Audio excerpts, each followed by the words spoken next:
Third baseman's in tight on him, looking for a bunt. Ground ball is drilled to second baseman Morgan. Easy play for him, one down on the first pitch. As you look around this infield tonight of the National League, you notice it's a very stumpy all-star infield. Say at third, Bowe at short, Morgan at second, Garvey at first are all short players. Bert Campaneris hitting .279 of the world champion Oakland A's with 2 homers, 27 RBIs. He doesn't walk much. He's up there swinging most of the time. And now and then he can hit a long ball. You'll remember the 7th game of the World Series last year, he hit a home run. The strike to him. Messersmith threw him a curve. Messersmith will use a fastball, a slider, a changeup. And he can put that ball where he wants to. You saw him a couple of weeks ago in our Monday night game, and he was just great. Foul ball for strike 2. Andy with an excellent change of pace. The last time we had him on our game of the week, a Monday night game, he shut a team out and threw almost 65% straight changeups. But he also has a great fastball, slider, and curve. He's got all the pitches. He's ahead of Campaneris, 2 strikes. Reggie Jackson's on deck. 1 out, nobody on. The American League batting in the top of the first inning. Fastball is high. This telecast presented by authority of Major League Baseball. As you look at Jackson, it's intended solely for the private, non-commercial use of our audience. Any publication, reproduction, retransmission, or other use of the pictures without the express written consent of the Commissioner of Baseball is prohibited. And he struck him out on a sweeping curveball. So we have 2 down. Andy Messersmith, born in New Jersey and moved to California, reared in California, an All-American player at the University of California. Here is Reggie Jackson, the player who received over 3 million votes from you fans. There's the trophy, and here's what Reggie thinks about the way you fans responded. Thank you and NBC for letting me take the time, Tony. It's a great shot in the arm for me, a great morale boost, and a great attitude builder. Just to finish in front of guys like Henry Aaron, in front of guys like Johnny Bench, I owe a heck of a lot to the fans, and I'll try to remember it every time I step on the field, just to give that little extra effort so that I can say thank you in some way. Well, thank you, Reggie, and congratulations on receiving the most votes of any All-Star player, over 3 million votes. A ball to him. Jackson hitting for the year, .318, 17 homers, 58 runs batted in. He's a showman. In the All-Star game in Detroit a couple of years ago, hit one of the longest home runs in All-Star history. They estimated if it hadn't hit a transmitter on top of the roof in right field at Tiger Stadium, it would have gone around 550 feet. Kurt, I think he's the tip-off on a modern player. He doesn't look or guess. He says it's calculated anticipation. Calculated anticipation. That's right. That's good. 1 ball, 2 strikes, 2 downs. And he got him on a fastball, and the American League goes down 1-2-3. So the score at the end of the first half inning, 0-0, the National League coming up. All morning, we had some sprinkles here just before game time. It's overcast and a mist in Pittsburgh. And on the mound, Gaylord Perry, 35 years old. He nearly tied the all-time American League record of 16 wins in a row this year. Kurt and Joe asked Gaylord Perry a while ago if the National League is going to see a different pitcher than when he used to pitch in the National League. They're not going to see the grease ball and the spit ball that they used to see over there when everyone else was throwing it. I'm going to use the fork ball a great deal, the hard slider, come up and in, and use the fastball kind of low and away, and mix in a few curveballs. When he talks about not throwing that grease ball, I was with Tom Ferrick and Charlie Metro over in Cleveland, and they're surprised at how fast he is, that he's now overpowering and he can ride the high fastball. And they're also impressed, the scouts are, at his ability to place that ball where he wants it. And boy, if you can do that, you are well on your way to winning. All the American League hitters talk about his velocity this year at the age of 35. Pete Rose leads off. Ball 1. You wonder why the Reds were booed, the Red players. And the Met players, the Pirate fans are mad because Yogi Berra didn't pick Richie Zisk, who's second in the National League in batting on the squad, fouled away. And the Reds and the Pirates had a big fight here a week ago Sunday in this ballpark. And in that fight, Bourbon bit one of the players, Patterson, and they had to give him a tetanus shot, I believe, or a rabies shot. And he pulled a head of hair off another one. And blackened an eye. He had a big day. Pete Rose, batting .282, 2 homers, 25 RBIs. He wants to play the whole game, he told his manager Berra. That's a fastball in for a strike, 1-2. A little smile of derision there by Pete on that call. Yes, sir. Joe, you talked about the velocity. You could see it on the first couple of pitches to Rose. He flinched on the 2 he took, and the other one was by him. Changeup is foul back. 1 ball, 2 strikes. That might have been his fork ball. He's got good speed on that ball. I was surprised to see him throw that hard. And he'll be the first to admit, Perry will, that grease ball will take something away from your fastball. You know, his great asset, though, is right behind his glove. It's went inside that stomach.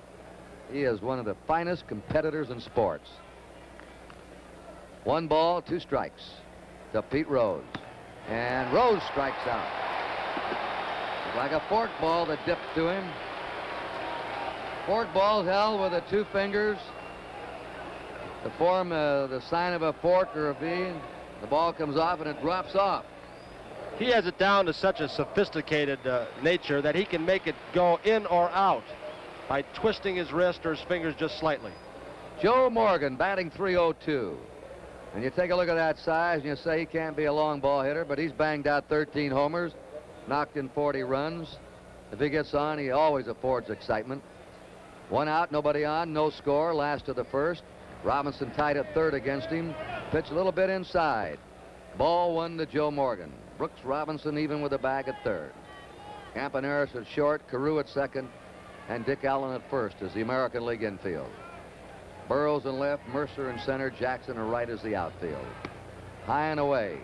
2 balls, no strikes. Perry had his heart broken out in Oakland, going for 16 in a row. He lost a 10-inning game. Vida Blue beat him that night. He hasn't pitched a bad ball game this year. 2 balls and no strikes. Fouled away. Came in with a fastball. A little extra mustard on it. There's Yogi Berra, along with his coach Rube Walker, Johnny Bench. And they love you here, Yogi. Talking about Sanguine. Manny Sanguine is who they're talking about. 2 balls and a strike. Yogi picked his own catcher, Jerry Grody. That ball was a great pitch. Down and in. 2-2 to Joe Morgan. High leg kick. Looked like the ball may have sailed a little bit. Joe, you were talking about his additional speed. He appears to me to have a little bit higher leg kick now, and he talks about having more rhythm, more thrust toward home plate. That may give him that added velocity. He pushes off that leg hard, Tony. Watch him push off now. And there's the fork ball, and he struck him out. We've already had 4 strikeouts, 2 by Messersmith and 2 by Perry. There's an old cliche in baseball. Good pitching will beat good hitting. And some of the All-Star games are low scoring because of the great pitching. Here's Aaron. Curtin Joe before the ball game, and we all know by now that Eddie Matthews was let loose as the manager of the Atlanta Braves, but I asked Henry Aaron if he would consider taking the job as the manager of the Atlanta Braves. Let's listen to what Henry has to say. Well, I haven't been offered a job, not of yet, Tony, and I think it would be out of matter of courtesy that they probably would have offered me a job, but if I was offered a job, I certainly think that I would at this time, simply because there are no black managers in the major leagues. Well, that's interesting because Aaron's always said being a manager is the worst job in America, but he says he would take the job if he was offered. Blown away. Henry Aaron, all-time leader in the major leagues in homers, total bases, extra base hits, just passed Ty Cobb's record of the most games played, and also he's had the most times at bat in the history of Major League Baseball. 2 balls and no strikes. This will probably be his last year as a player. I got to ask Joe, former catcher, how do you work over Henry Aaron? Well, Tony, you just hope that you can keep him to a single, because if there's one thing that impresses you is that relaxed stance that he has. In fact, Robin Roberts said it best. He used to sleep between pitches. When that ball gets about 6 inches from him, you'll see a lot of activity. It's hard to pitch to him. Those wrists don't go to sleep. No way. The 2-0 delivery. There's a high drive deep to left. Jeff Burrows backing up. He'll have room. He puts it away. And the National League is out 1-2-3. At the end of the first inning, 0-0.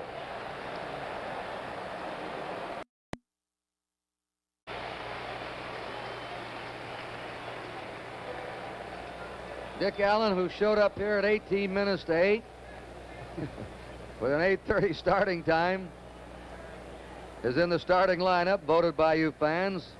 I guess Dick Williams glad to have his bat here, the heaviest bat in the majors. Ball one. What a year he's having. He's hit 4 homers in his last 5 games, 10 RBIs in those 5 games. He leads the majors in homers with 26. And he hits that one down the right field line. It's twisting toward the stands and the bullpen, and it's out of play. 1 ball, 1 strike to Dick Allen. Allen's seasonal average is .302. 70 RBIs. If Rod Carew were not up there with that .380-some batting average, this fellow would have a shot at a Triple Crown. He'll be followed by Bobby Mercer and then Jeff Burroughs. We have 2 handheld cameras here tonight. First time in baseball history. Run by a micro relay system, and they'll be everywhere and take you places you've never been before in a major league ballpark. 1-1 to Dick Allen. Messersmith drops behind him, 2-1.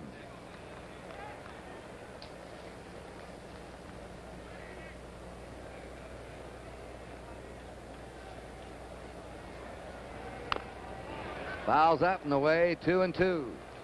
Tony, I don't know if it's just me, but watching it from this angle from behind Johnny Bench, it looks like Messersmith at the last minute gives it that little extra, which would almost force you to take a swing at his elbow or his fingernails. He looks like he pauses right back there, and all of a sudden he springs at you and his arm comes for you like he's going to charge you. You can't time that kind of a pitcher unless you go against him a few times. This is his first All-Star game appearance, and he gets him on a curve. 3 strikeouts in a row for Andy Messersmith. He was picked to the squad one year but didn't appear. He's starting tonight. He has a 5-game winning streak. And Tommy John on the disabled list now. He's the hottest pitcher right now on the Los Angeles Dodgers staff. He's always been hard to hit. Speaking of hitting, here's a fellow that got off to a very slow start, wallowing around in the low 200s, and now Mercer's batting .289 with 6 homers, and he's knocked in 59 runs for the Yanks. 1 ball, no strikes to Bobby Mercer, 1 out. And so far it's been Perry and Messersmith. Jeff Burroughs on deck. He'll be up next for the Texas Rangers. Change of pace pitch. 1 ball, 1 strike. Mercer has hit over 400 in his last 17 games. He got in his mind he couldn't hit at Shea Stadium. He sure did, and he got that in his mind early. I think that myth has been dispelled now. 2 balls and a strike to Bobby Mercer out of Oklahoma. Kurt, I'll only say it once, but Johnny Bench, Dick Williams watching there, Johnny Bench never makes his pitcher look wild. 2 balls, 2 strikes. Why, Joe? Because he doesn't jump up and down. He just has the glove there. He fondles the ball when he catches it. I think he could catch an egg from second base and not crack it. He's got real soft hands and never jumping around. He just catches the ball like the glove is like a tweezer. They had Mercer reaching. He hits it to Garvey, covering his Messersmith. They team up for the out. First baseman, the pitcher. Messersmith covering the line correctly, running parallel to the line to go across the bag. Mercer way out in the front of the pitch. Just topped the ball. Garvey shoveling to Messersmith, a good fielding pitcher. He's a good athlete. He's also a good hitter. He had to dig it out, come up with a good play as Mercer runs well. And here's a young power hitter of the Texas Rangers who leads the American League in runs batted in. Jeff Burroughs, batting .285, 16 homers, 73 RBIs. 23 years old. There's some good young players in that Texas club, and they're one of the most improved teams in the major leagues. Jeff Bourne lives in Long Beach, California. 2 down, nobody on, no score on the top of the second. Fastball is inside, 1-0 to Burroughs. Now our handheld camera's moved over and gives you the look down the first base line.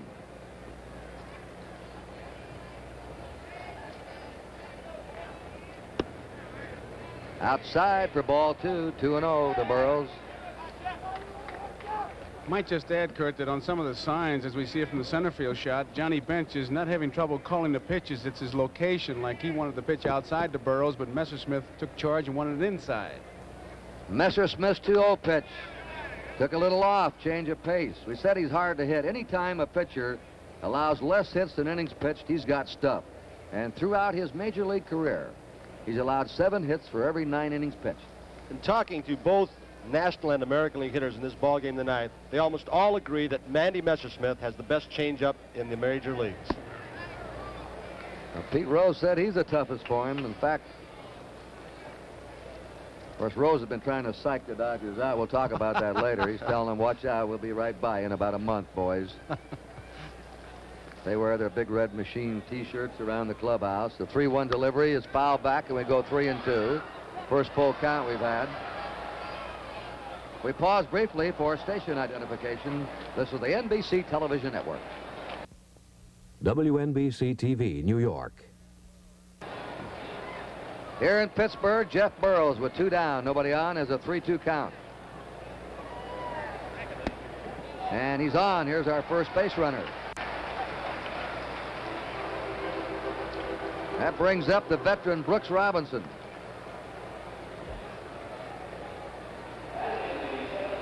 Brooks enjoying a good season, hitting .311.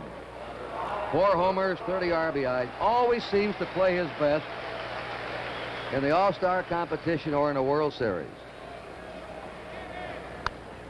Foul back. Pie Trainer voted the greatest third baseman of all time. There's Buzz Capra throwing now in the National League bullpen of the Atlanta Braves. First warm-up action we've had. I imagine Robinson's going to be right up there with Pye or right behind him. The all-time list at third. He's made some plays that the NBC cameras have captured in World Series that he could run 50 years from now and couldn't believe them. It was like a clinic when they played Cincinnati, wasn't it? Oh, this is his 18th consecutive All-Star game. He has a drive out in the left field. Charging his Rose. He has it. No runs, no hits, no errors, 1 left. At the end of an inning and a half, it's 0-0. 74, Johnny Bench will lead off. And he, as you can see, has had an imposing All-Star record. Kaline, Sano, and Robinson have been above 300. I'll tell you, hitting 300 or better, Joe, in All-Star competition is something considering the pitching you face. You can say that, boy, 8 or 9 times. You're facing the best every time you walk up there. Gaylord Perry breezed through the first inning. Bench has been swinging a hot bat. It's a strike to him. He's hit .360 in his last 15 games. And the Reds have started to make a move. Johnny has 17 homers, 65 RBIs. At the age of 25, he won a Most Valuable Player award. He's off stride on that pitch at strike 2. That was the fork ball, and Perry's feeding him that fork ball plenty tonight. You ask him, what's the secret at your age? He says, just a good old farm boy from North Carolina. Playing good old country hardball. Right. Brother Jim is 37. This is the kid of the 2. Brother Jim's having a good year, too, with the Indians. Struck him out. That was smoked. He just threw the ball right by Johnny. 35-year-old Gaylord Perry now struck out 3 of the first 4. Kurt talked about Brooks last inning, the great defensive moments and thrills he's provided us. Here's Brooks getting ready on a pitch. He likes to creep in just a little bit, has tremendous range to his left. Coming in on the ball, nobody like him. Jim Wynn of the Dodgers is up. He leads the National League in homers with 21, hitting .290, 69 RBIs. He's playing with a floating chip in his right elbow. He's going to have an operation when the season's over. It's hampering him. And he can't throw in the outfield. It could be a factor here in the early innings. I talked to Jimmy Wynn before the ball game and asked him what he remembers about Gaylord Perry when he faced him in the National League. Well, I remember one thing, you know, Gaylord likes to throw that greasy ball, And of course, in the National League, it was a superstar. In the American League, he's a superstar. I'm just looking forward to facing that forkball that he has mastered a great deal. One strike to Jim Wynn. One out, nobody on, no score, last of the second. That ball will be in the seats in back of third. The American League's behind third base. That's Thurman Munson, the American League catcher, and the National League's behind first. Kurt, I don't know of a power hitter like Jimmy Wynn to the extent that when you're a big power hitter, you take those free swings, but he really knows the strike zone. He takes a big swing, but he's not a wild swinger. He's a hard swinger, and there is a big difference. If you study him, he gets a long swing. He builds up bat speed. Watch him how far he'll come back now and start his sweep. The toy cannon. You get him in that nicknames on your show before the game, the toy cannon? No, we didn't have room for that. We got Shotgun Shuba in there. But I like Pretzels Pizzulo. 1 ball, 2 strikes to Jim Wynn. He's second in the National League and walks to his buddy Joe Morgan. So Joe said he knows the strike zone. He hits a one-hopper, skids in front of Campaneris, picks it up. You saw Campaneris play the World Series last year. You know what kind of a shortstop he is. And oddly enough, at one time, Bert was not considered a good defensive shortstop. He was an offensive ball player. He popped some home runs early in his career, but he has learned to play hitters, to get rid of the ball, make the pivot. Got that short hop. He really moved in on it. Steve Garvey. We talked to Garvey, a write-in candidate. He made it. Let's hear what he had to say with that honor. Tony, it has to be my highest honor because of the way it was obtained, and the only thing I can do is send out one thank you for the 1 million people that wrote my name on the ballot, and to thank them very much for everything they've done to make this the happiest day of my life. And that's something to make the starting team on write-ins. You know, nobody sits down and writes Mom a letter anymore. And Kurt, how important it is to this youngster. He's not feeling well. Those of us that know him, his face is puffy. He missed the last 4 Dodger games due to an ear infection, but his wife was telling me in the hotel that his face is still puffy right around the jowls there, as you can well see if you know Steve. He's batting with 2 down, nobody on. We have no score, last of the second. We haven't had a hit yet. We've had 1 base runner, a walk to Jeff Burrows. That's been it. The 1-strike delivery, fouled away, and Gaylord Perry's ahead of him, 2 strikes. Garvey, if you notice him at the plate, there's his buddy Ron Say on deck of the Dodgers. And the Reds and Dodgers dominate the starting team. 7 of the 9 starters on this team are from the Reds and Dodgers, which tells you something. Now watch Garvey has more of an upright stance probably than any other player in this game. He has good power to right and left center field. Not a pull hitter strictly. Look at those arms. Yes, sir. Blacksmith. And he has a base hit up the middle. Well, there's our first hit. Steve Garvey singles to center.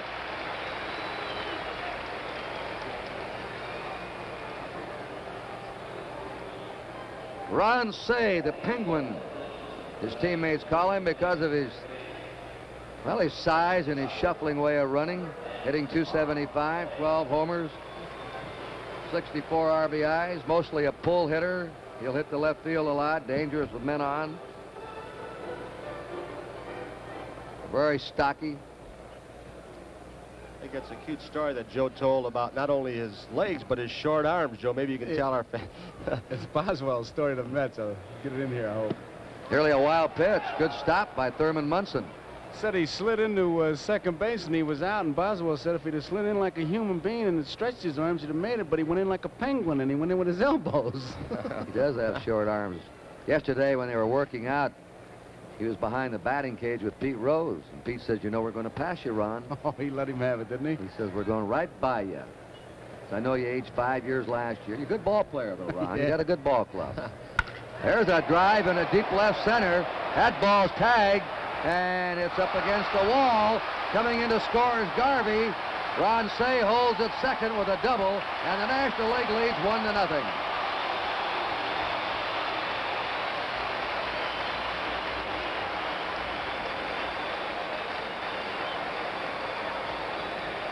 Well, you call him the Penguin, Joe. Take a look at this run. He takes strides about 3 feet long, doesn't he? He scoots, man. Get him a tuxedo. That's right. Shove him on a cigarette pack. Larry Bowa hitting .268, the shortstop for the Phillies. That's the first All-Star game for Garvey, Say, and Bowa. They're hitting in succession. There's a bounding ball to second baseman Carew. And that's all, but the National League has grabbed the lead. They had 1 run on 2 hits at the end of 2, 1-0 Nationals.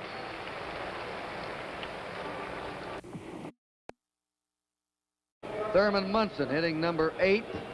Gaylord Perry is due to follow him. There's no action in the American League bullpen.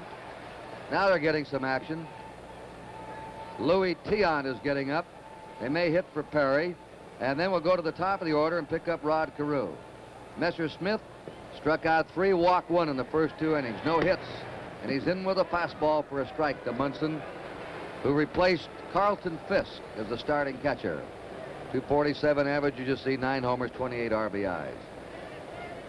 Fisk probably won't play the rest of the year. He's going to have a cast taken off tomorrow and start his exercise. He has a base hit to left. He may get 2 on this one. It's rolling to the wall. Munson heading for second, and he's in with a stand-up double to lead off the third. Joe, they always talk about catchers being slow, but not Thurman Munson. He can run. He can really run. And Gaylord Perry's going to bat. Gaylord Perry. Let's see if they try and bunt the man over to third now. Johnny Bench wants to go out and talk to Messersmith about it. I'm sure, Kurt, they're just going to switch sides with Munson at second base. You know, they keep telling you it's another ball game, and yet they keep doing things that disproves that it's just another ball game. When you play cribbage for pennies, you try and win. Isn't that the truth? That's right. And the bunt is on. He pops it up, but it's back up against the netting for strike 1. Now you, Tony, you played in the All-Star game. I think you had the best description of it. You come in, you have a 3-day break, but once the game starts, complete different attitude. There's no doubt that the players want to win for their leagues and be the hero and the star to gain respect for their teams. Good bunt. Messersmith has to go to first, covering his Morgan. Sacrifice for Perry. Munson's over at third now with 1 out, and the top of the order coming up.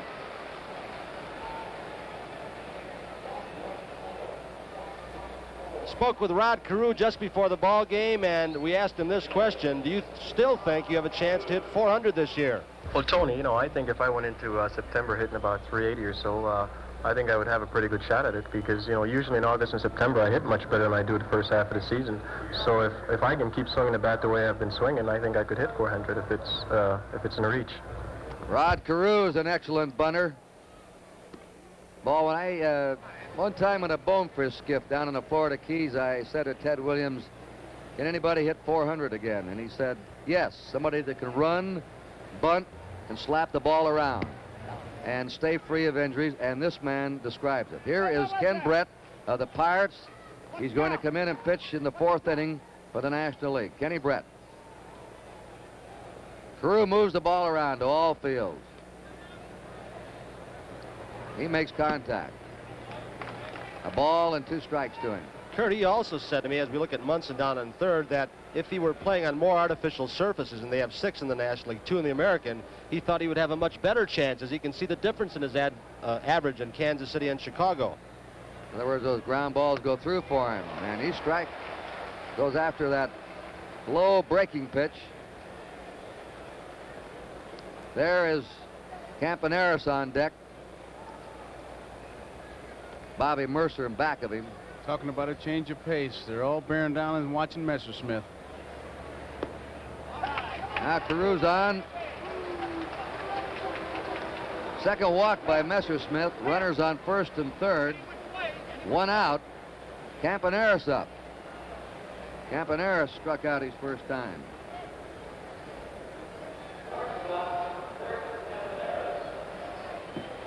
Carew's an excellent base runner. He has stolen 23 bases.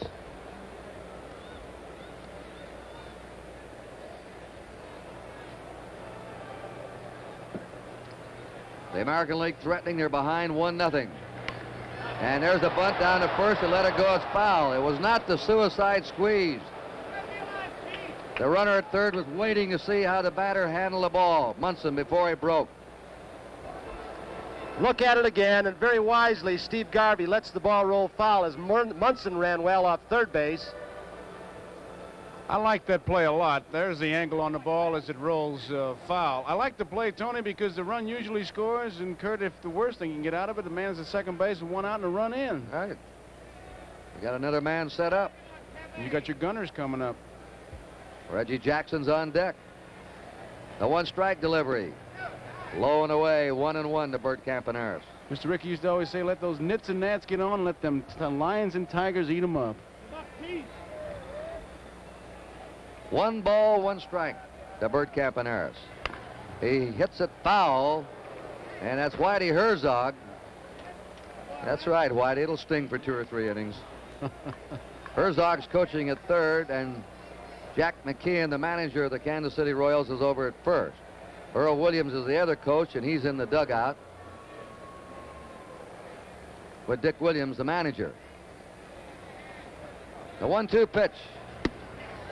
Ooh, that was close. 2 balls, 2 strikes to Campaneris. The winning managers last year are the managers for the next year's All Star game. Of course, Williams was out of baseball, and Earl Weaver was going to be the manager. There goes the runner. Struck him out. The throw to second. Now into center field. Coming in to score will be Munson. Caru's on the way to third. He's in there, and the ball game is tied 1-1. Bench's throw wide of Morgan in the center. We've talked a lot, Joe, about that hinged glove and the one-handed style as we watch Carew get the jump. But I think the ball might have gotten stuck in the webbing of Bench's glove. He couldn't get it out, and then he hurried his throw after he looked the runner back at third base and threw it wildly. There's a near collision, almost hurting somebody right there, as Carew just protects his face from the elbow of Joe Morgan. Very alertly, pops right back up into third base. And here's that play where Bench is trying to dig it out, and he had a little trouble getting it out. The ball kind of sailed. There you saw it. As it got by the pitcher, it sailed out towards the right field side of the bag, and Carew slid into Morgan, and that picked up an extra base. And the National League has just made its first error of the last 11 All-Star games. They've gone 11 All-Star games in a row without an error. That's why they've been winning. They've been beating themselves. Johnny Bench charged with an error with a throw into center field. The game tied 1-1 in the third inning. 2 down. Carew at third. He can steal home. I don't know whether he tried an All-Star game. Dick Williams back in baseball. There's Earl Weaver sitting alongside of him, and Weaver's captain out with the Angels, Frank Robinson. The 2-0 delivery. 3-0, and the throw in the center field seems to have shaken Messersmith up a bit. You think he's looking for a hit sign at this particular spot, guys? He's going to be wailing. Jackson struck out his first time. I'll tell you one thing, if he goes, he'll take one of the hardest swings in baseball. He's on. 3 walks by Messersmith. Runners on first and third for the American League, and Dick Allen up. This is a dangerous pitch, I think, Kurt. You pointed up that the throw may have upset Messersmith a bit. Now he's walked Reggie Jackson on 4 pitches, and Allen, usually the slugger will go up there saying he may want to just let up a bit to get a strike and get ahead of me, and if he does, he may go to work on massage it pretty good. Look at Allen ready to bear down now. Fouls it off. He uses probably the heaviest bat in the majors. But boy, how he pulls that trigger. He can really get it around. One of the few guys that can loop the bat. He's got a hitch, he loops it, but he sure does get that bat in the strike zone when that ball's there. He slams it in the left field for a base hit. Carew scores. Jackson makes the turn and holds at second, and the American League leads 2-1. An RBI for Dick Allen. That's the one thing that's got to impress you about all-star competition. When you can get 2 hitters like Jackson and Allen back-to-back in the same lineup, they can just devastate you, and they'll scare you, and I think they frightened Messersmith just a shade right then. Bobby Mercer grounded out his first time. Let's face it, one of the reasons for the success of the All-Star game in baseball, which has been the most successful of all professional sports All-Star Classics, it's really not a team game. It's individual performers. Nobody can help you at bat. A strike, nobody help you pick up that ground ball or chase that fly, and each man extremely skilled in doing the individual things that are so important in baseball. So you don't have to play together as a unit that's been together for weeks. 1-1. It's still that simple game Willie Mays talks about. When they throw it, I hit it, and when they hit it, I catch it. Runners on first and second. 2 down. The American League has scored twice in the third. They're out in front 2-1. There's a shot. Oh, a good stab by Garvey's up. Throws to Messersmith. Sides out. He trapped that ball on the artificial surface and had to make the play. 2 runs, 2 hits, 1 error, 2 left. At the end of 2.5, 2-1 American League. Major leaguer to hit 400. He did it in 41 before his 23rd birthday, which he celebrated early that year in the All-Star game. This has been called by many as the most dramatic moment in the history of the All-Star game. The American League trailed 5-4 in Detroit, bottom of the 9th, 2 out, 2 on, Williams at bat.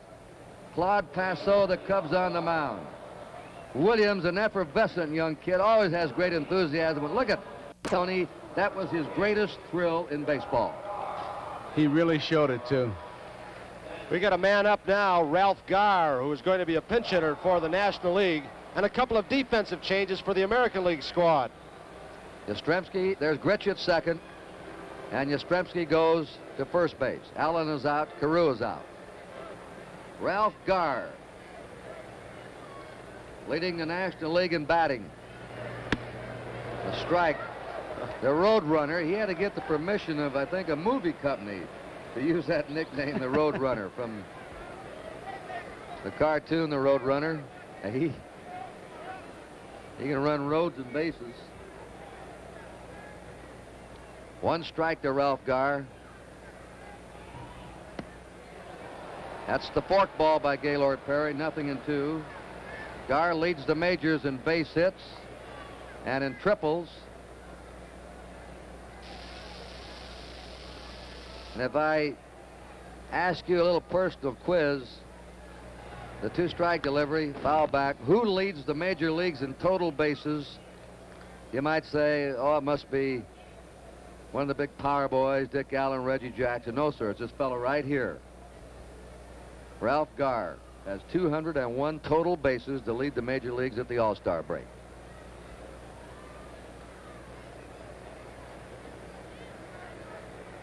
Pete Rose will be on deck, and then Joe Morgan. We talked to Ralph Garr before the game. You mentioned he has 149 hits. We asked him what he foresees the second half of this season, or after the All-Star game, the last 2 months. Well, that's great. You know, you go out and do what you are capable of doing and use it to its highest potential. I've been pretty successful this year. I've been topping the ball. I've been bunting. I've been hitting the ball hard every now and then. Most of all, God has blessed me to keep my legs strong, and I've been running pretty well, and everything's been going great for me. And I just hope that I can continue to make good contact as the year progresses, and hope they go on and have a good year. Yeah, Ralph, you didn't make contact then. Garr strikes out as a pinch hitter. Now Pete Rose, who's a switch hitter, is up for the second time. He struck out his first time. The National League now has 2 left-handed batters, Brock and Grubb, in the dugout. They have 3 switch hitters in the dugout. And this can get important in the late inning. 4 strikeouts for Gaylord Perry. The American League's ahead 2-1 and last of the third. Bounding ball hit the second baseman Grich. Over to the new first baseman Yastrzemski, who's been plagued with a bad back but felt all right to get in the lineup tonight. 2 down. Joe Morgan struck out. Here's a fella having a tremendous year, Bobby Grich of the Orioles.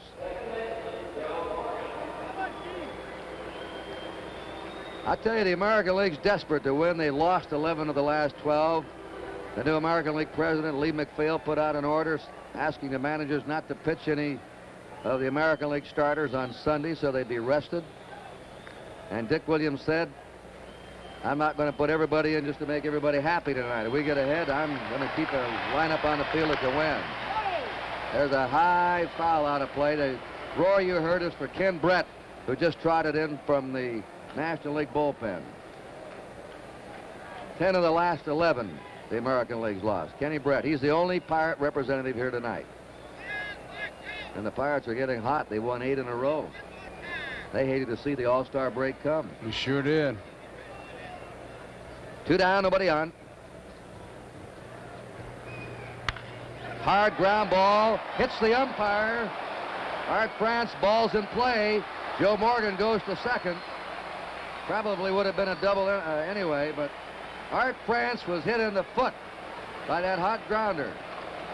Yastrzemski playing off the line, didn't have a chance. You'll see the ball as France is in foul territory, just ticked his foot. The ball would have gone down to the corner anyway for a sure double, maybe a triple if it started bouncing around down there. Batter is Hank Aaron. He told me tonight that Sadahura Oh, the great Japanese home run hitter, who's over 600 home runs now at the age of 32, has challenged Henry to an international home run hitting contest. $50,000 to the winner, and Henry's going to take him up and go to Tokyo after the season is over. And go against Sadahura Oh. That Oh has a chance to, before he's through maybe, to pass them all in home runs if you want to count the Japanese Major League competition. Well, we talked to the Dodgers, Walter also. They all say he's a great hitter, the Japanese fellow, Oh. But he and Aaron will go at it in October in Tokyo. Just wonder who the pitcher's going to be. That's going to be fairly important. Each is going to choose his own pitcher and have his own pitcher, Hank told me. 2 down, Joe Morgan at second. 2-1, American League. Now Munson and Perry getting together. Morgan was looking in.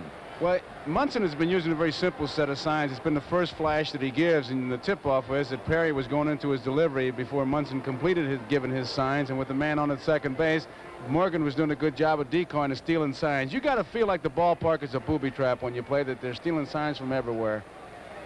Aaron sent Burroughs to the warning track. His first time up with a long fly to left.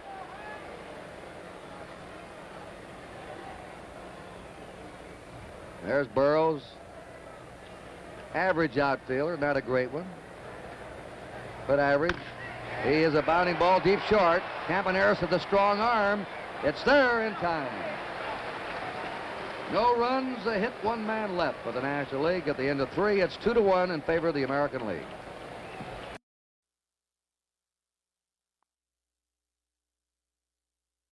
Came up with the Red Sox, went to Milwaukee, then the Phillies. The Phillies traded him over the winter to Pittsburgh for Dave Cash, a trade that has proven out for both teams. Cash has helped the Phillies, and Brett certainly has been a mainstay for Pittsburgh. Jeff Burroughs walked his first time. Brett had a sore arm the last year or two. It's typical of a lot of young left-handers who sort of develop late. He's not real late, but coming into his own now. 2 balls and no strikes. Yogi told me that he would have made him a hitter, Kurt. He's that good a hitter. He's had a better than 300 batting average all year. Excuse me. That pitch tailed off a little bit from Burroughs. Look at the room from our handheld camera between the right fielder Wynn and that foul line. He hits the ball down in that area, it's going to go forever. A curveball is low, and the count is 3-1. Tony, this is apropos of nothing, but I think the National League with their white shoes is dressed better. Well, we got to take a look at those A's players more. And they're the only ones. Cincinnati, they usually wear red or black, but they've got white shoes on. They're happy as kids, with Morgan especially out there. But I don't know, it brightens it up. I like all those colors. I remember when the A's first broke out with the color uniforms and the gold shoes, they laughed at them about being a women's softball team. Right. Burroughs has walked twice. Brooks Robinson lined to left in his first trip. 2 runs, 2 hits for the American League. 1 run, 3 hits for the National League. There's a high pop. Morgan calling for it, the National League second baseman. And little Joe squeezes it for the out. Burroughs stays at first. And the National League has one error, their first error since the 9th inning, the second game of the 1962 All-Star game. Error committed by Eddie Matthews. Actually, 2 errors on 1 play. That's quite a record, going 11 years without an error, with full houses and millions watching on television. Thurman Munson is double. If you're keeping score along with us, Cedeno is going to bat third in the National League lineup, and Ken Brett in the leadoff spot. A strike to Munson, who scored the first run for the National League. He doubled the left, went to second on a sacrifice, scored on a throwing error by Bench in the center field. A 1-strike delivery, and he pops it up in the shallow right. Coming hard's Wynn. Going back's Morgan, wagging for it. Takes it, out number 2. And Morgan can do everything. Boy, he can. He just is a good ball player. Hey, look at here. Al Kaline. Al Kaline coming up. The classy veteran of the Detroit Tigers, who is on his way, and he's after it. He needs 58 more hits to reach the magic 3,000 level. If he doesn't get him this year, he said he's going to stay on and play next year. He wants the 3,000 hits. Fouls it back. The last man, or the last 2 men, you have to go back nearly 50 years in the American League for the last man to reach 3,000 hits. Chris Speaker and Eddie Collins in the 1925 season.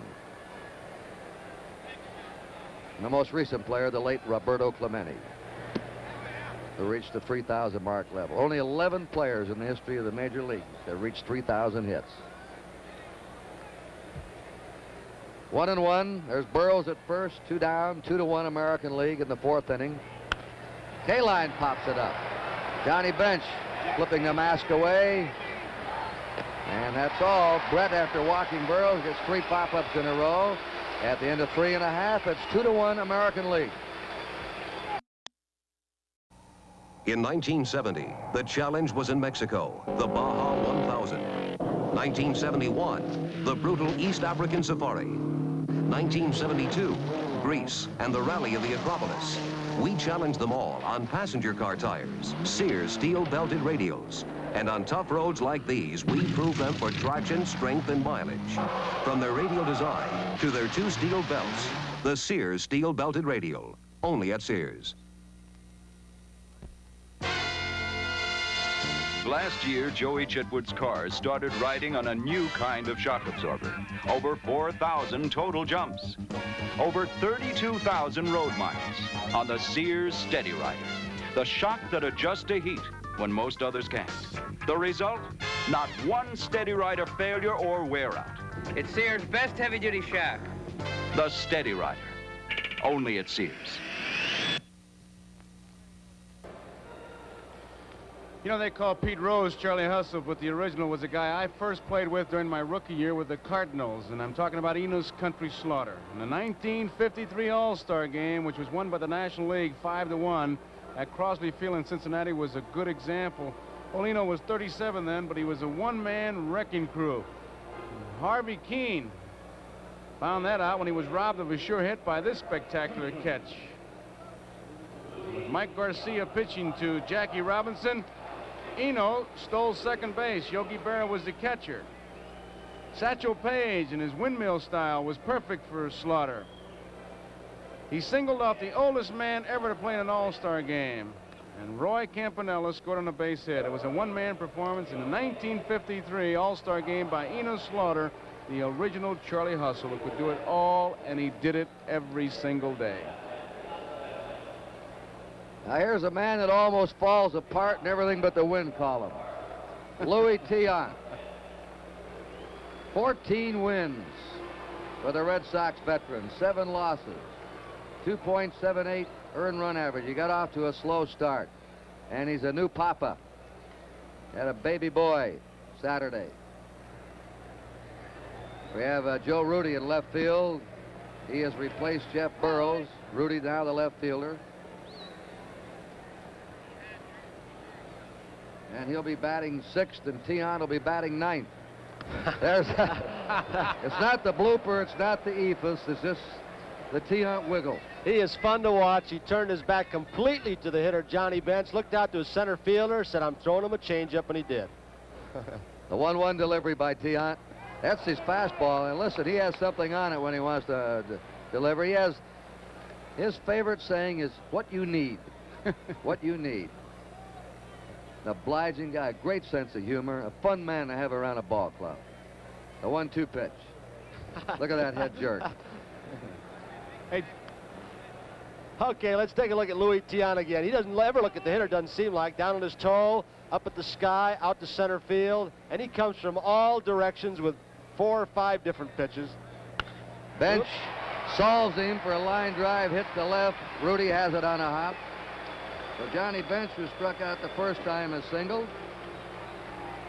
The National League has out-hit the American League 4-2, but the American League's ahead 2-1. Jim Wynn bounced to short his first trip. Tiant pitched over the weekend in Texas, flew to Mexico City, where his wife presented him with a new baby boy, and then he flew here to Pittsburgh for the All Star game. So he's put in some miles. And that one is into center field for a base hit. Bench is coming to third. Runners on first and third. Nobody out. Jimmy Wynn single.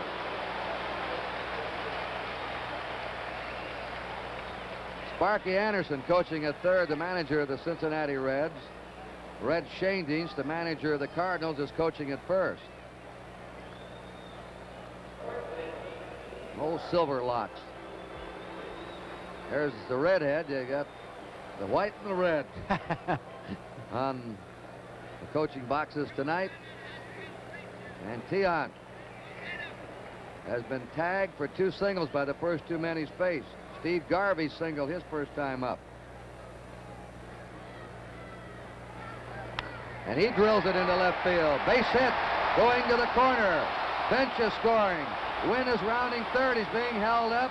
Garvey has a double. The game is tied. And Tiant has been no mystery to the National League. Garvey is 2 for 2, and Weaver's calling the bullpen. Our mobile camera's right down there in the American League dugout now, and he's giving you a look. You've never seen this look before in a televised ball game, the look out on the field from the manager's viewpoint. And this is a different look than any other park because the Pittsburgh dugouts are even with the playing field. Most of them are below the playing field. And now there's the camera right in back of Dick Williams. You always wonder what it looks to look out from a Major League dugout. You're seeing it tonight. A rare look for you fans across America. Ron Say, who doubled and knocked in a run his first time, looks at ball 1. And Dick Williams is anxious. That American League bullpen looked like a firehouse for just a couple minutes. There were players scurrying all over the place. Wilbur Wood and Catfish Hunter are now throwing. National League is a run in. They have runners on second and third, nobody out. They tied it at 2-all. Curve is outside. 2 balls and no strikes. And now Williams is coming out to talk to Tiant. Tiant is pitching himself into deep trouble here in the last of the 4th. This is Williams' 3rd time as a manager in an All-Star game. He's had a brilliant record in just 6 years of managing. He's won 3 pennants, 1 at Boston, 2 at Oakland, and 2 World Championships.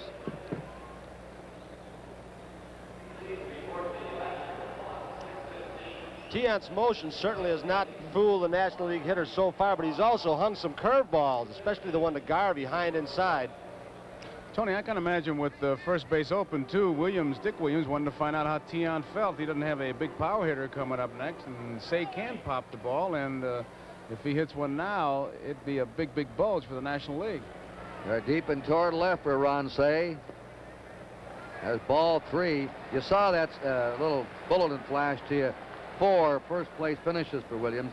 One of those was a division championship, but they lost the pennant to the Orioles in the playoffs when he was out at Oakland. And, of course, you all know the story of Williams and Finley and walking away. Ground ball to second. Grich is up, looks to home, lets the man come on in, and throws Say out at first, an RBI for Say, who now has knocked in 2 runs. You don't think they want to win? Huh. 2 RBIs in this game for Ron Say, and the National League leads 3-2. Moving to third was Steve Garvey with 1 out. Larry Boa grounded out his first time. An excellent bunter, and the infield's in. The infield in now. They'll try and choke off this run if they can. Boa hits it down to first foul.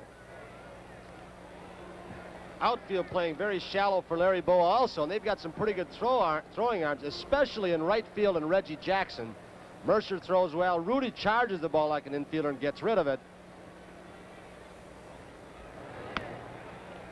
Ball 1, strike 1 to Larry Boa.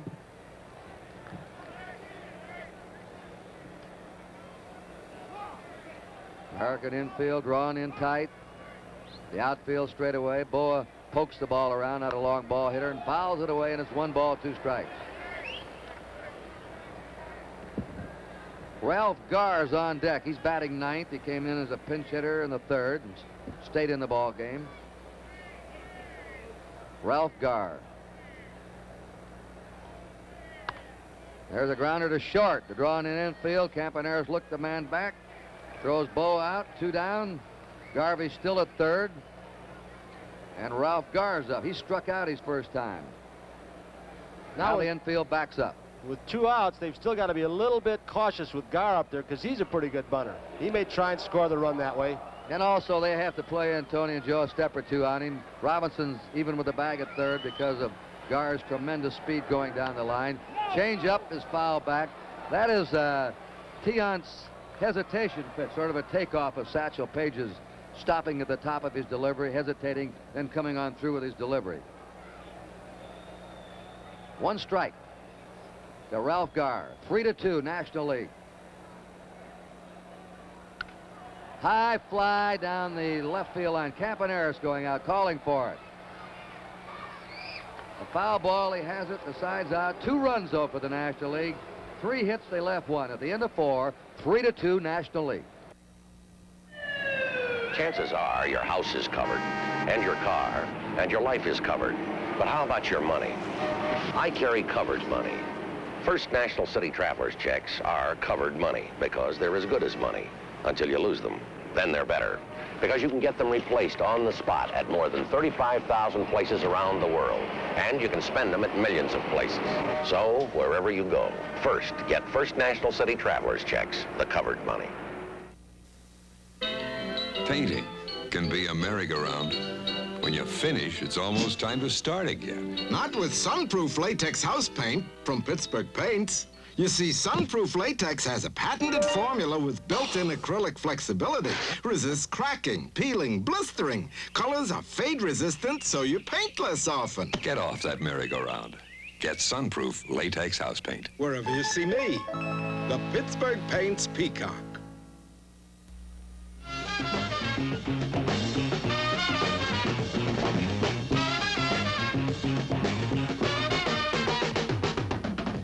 Exciting and entertaining Major League Baseball films are available for group showings at your organization or club function.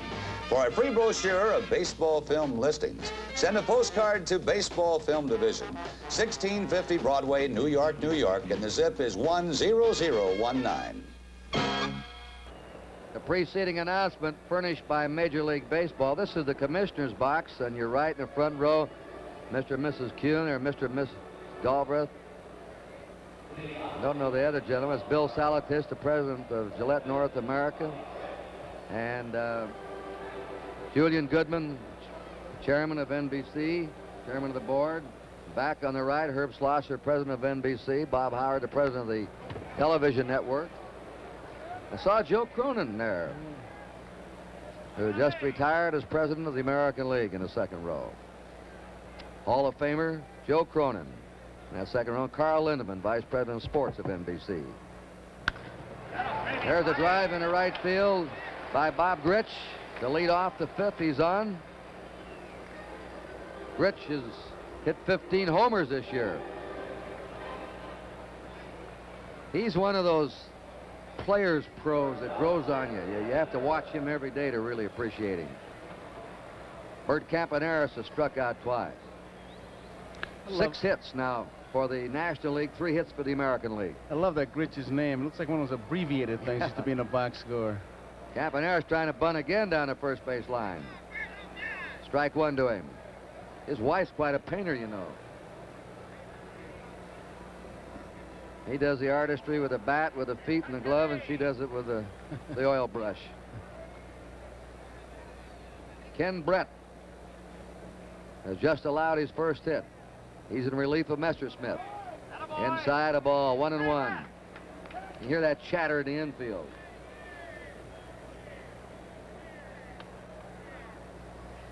Trying to get a sign. Garvey holding against Gritch at first. The move. Gritch now wandering far. Art France right on top of that bag, the first base umpire. Again.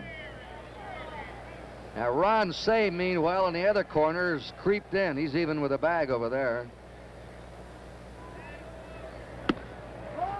A 2-1 count to Campaneris. We're getting ready here for a play now. I was going to say, usually when a fella tries to bunt and start something, if he ever got that count to 2-1, I'd say 9 out of 10 times he's going to go. Now let's watch Bobby Gritch. He is going. Foul away. They had the hit and run on. Good call, Joe.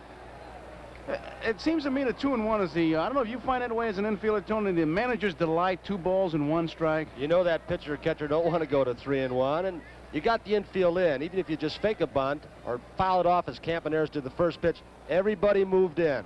And then Dick Williams pulled the switch.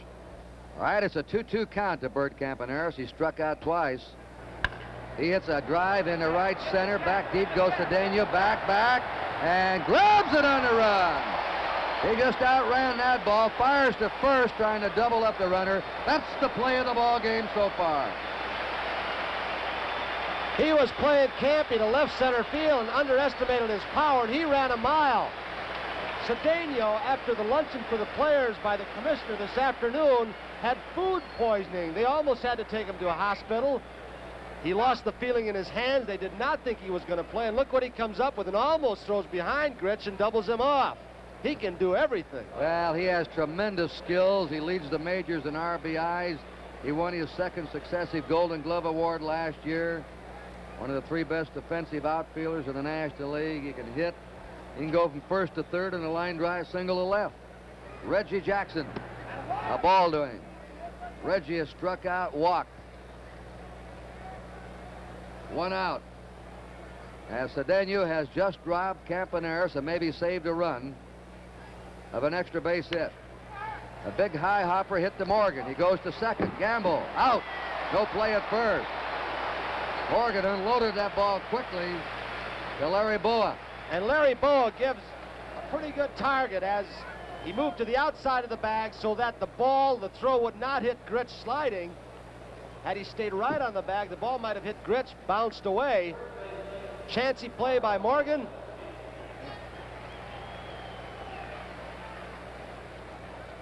Good defense so far in this game by the National League. Garvey, Cedeno, now Morgan getting the lead runner. Carl Yastrzemski up for the first time. A strike in the corner to him. He's hitting .331. He is second now in the American League in batting to Rod Carew.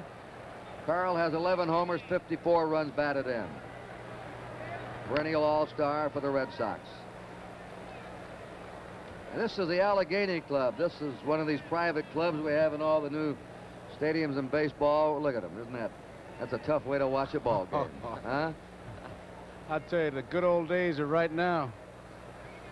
A little more dessert, sir? Oh, yes, please. Jackson's at first. 1 ball, 2 strikes.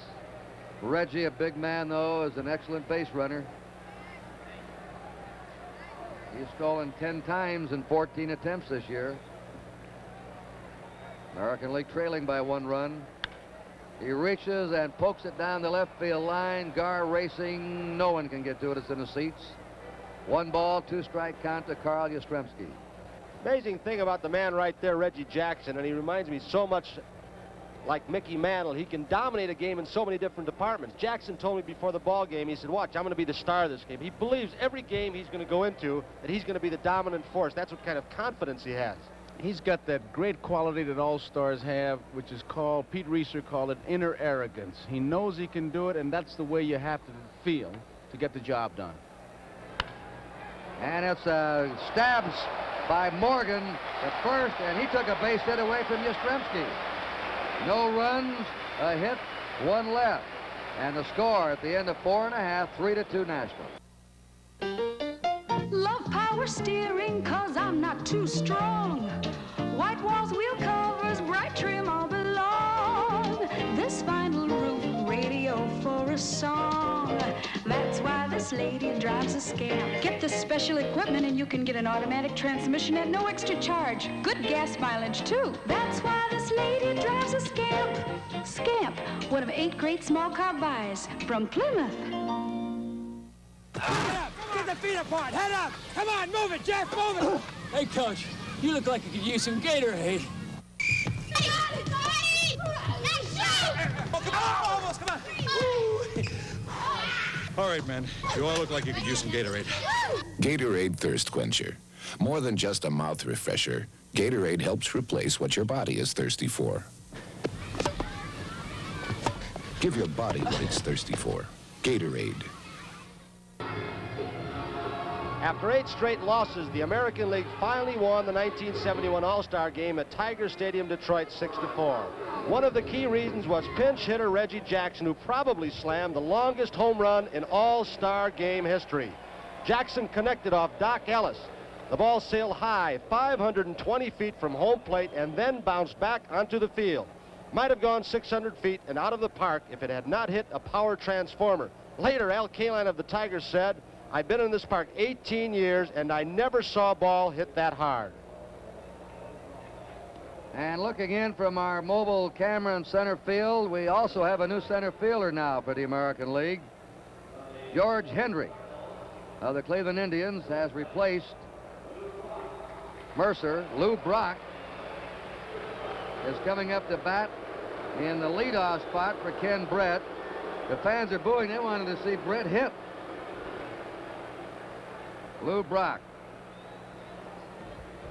And we thank the Pittsburgh Pirates for their courtesy, and they have been marvelous hosts to the nation's press, radio, TV, and all the fans here for this All-Star game. Lou Brock, .316 average, 3 homers, but a big story him, of course, 60 stolen bases. Change up in the right field. We'll get a chance to see him now in the bases. He's on. He is 22 games ahead of Maury Wills' pace when Wills broke the all-time record, Ty Cobb's record, in 1962. But Wills stole 47 bases, or 49 of his last 55 games. And let's not only watch Lou Brock, let's watch Luis Tiant, who has all kinds of trick moves toward home plate and toward first base. Some say he balks, but watch him. All right, Brock getting back. Brock stole his 60th game and his 60th base in his 95th game. Maury, his 60th base. Bluffs the dash, doesn't go.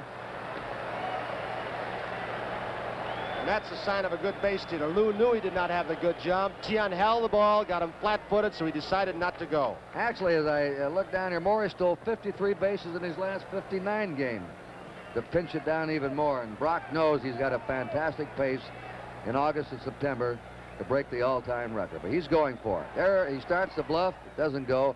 I want to tell you one thing. 60 bases at the All-Star break for a man 35 years old is an amazing feat. That it is. It's an amazing feat anytime, but All-Star break, it's a lot. There's a real cat-and-mouse game going on here because Tiant is throwing from any part of the stretch position he's going into, and Brock, who has the green light to run anytime he gets the jump. Morgan has struck out and doubled. It's a 2-0 count. Brock is going. Here's the throw by Munson. He's in there. He's got it. He's on his way to third. Brock steals second, goes to third on the throw in the center field. That's his first stolen base in All-Star game competition. The amazing part of Lou Brock, everybody knows he's going. pitcher-catcher, all you television viewers, Munson, one of the best defensively in the baseball, getting rid of the ball. He sidearmed it, got rid of it quickly.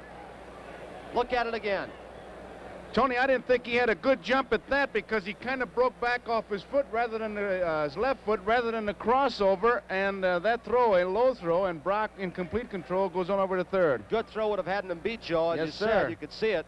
And a throwing error charge to Thurman Munson. Each catcher now has been charged with a throwing error. Runner on third, nobody out. National League ahead 3-2. A foul ball. He went after that 3-0 pitch. 3-1 count to Morgan. Cesar Cedeno's on deck. You have two different throwing styles in Munson and Bench. Bench is a gunner, whereas Munson, good, accurate, flips that ball and gets rid of it quickly, but this one sailed on him.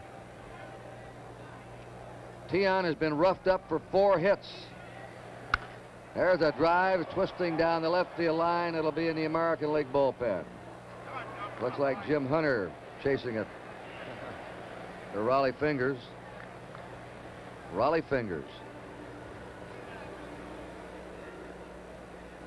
Tion, you'll observe working out of the stretch with a runner on third. Lou Brock. Robinson in tight at third. Yastrzemski close at first. The 3-2 pitch to Morgan. Line drive in the center field at Hendrick. Brock will score easily. He could crawl in on this one.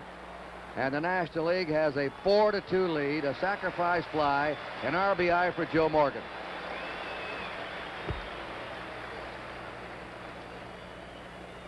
Here's Cedeno. We said he could do it all. Watch his catch again off the bat of Bert Campaneris.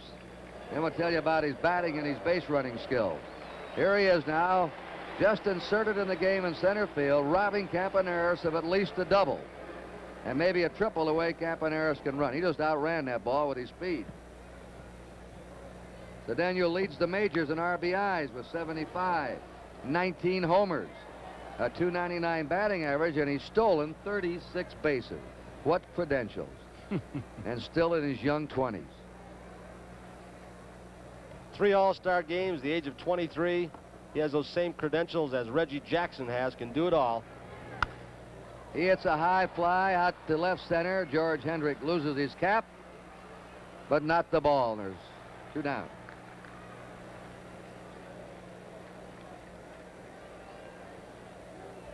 Morgan has knocked in a run for the National League. Garvey's knocked in 1, and Ron Say has driven in 2. Johnny Bench struck out, singled. He scored a run. 3 homers in All-Star games for Johnny. He'll have a lot of All-Star games left.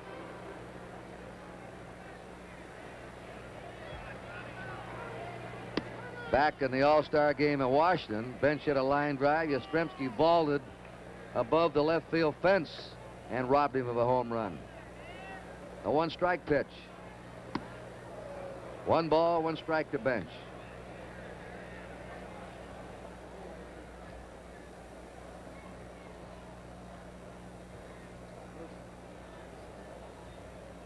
George Hendrick will hit in Bobby Mercer's spot, so he'll be due to lead off in the 6th inning for the American League. Rudy will follow, and then Brooks Robinson.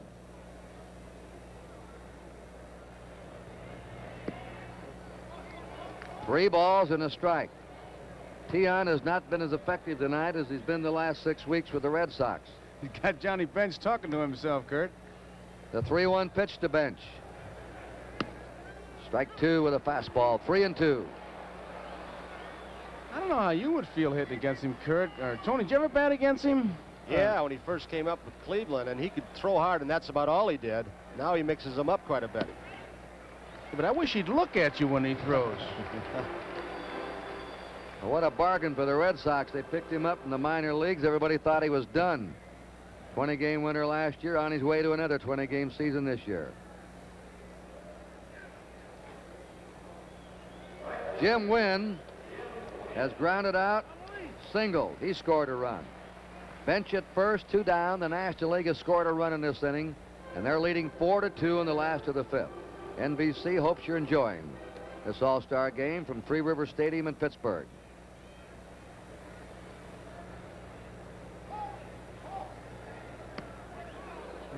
0-1 to win.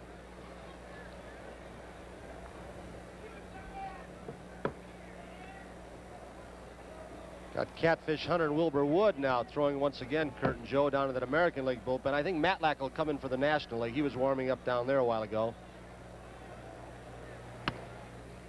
The players that are picked by the fans must play at least 3 innings at the start of the game. A pitcher cannot work over 3 innings unless it's into extra innings.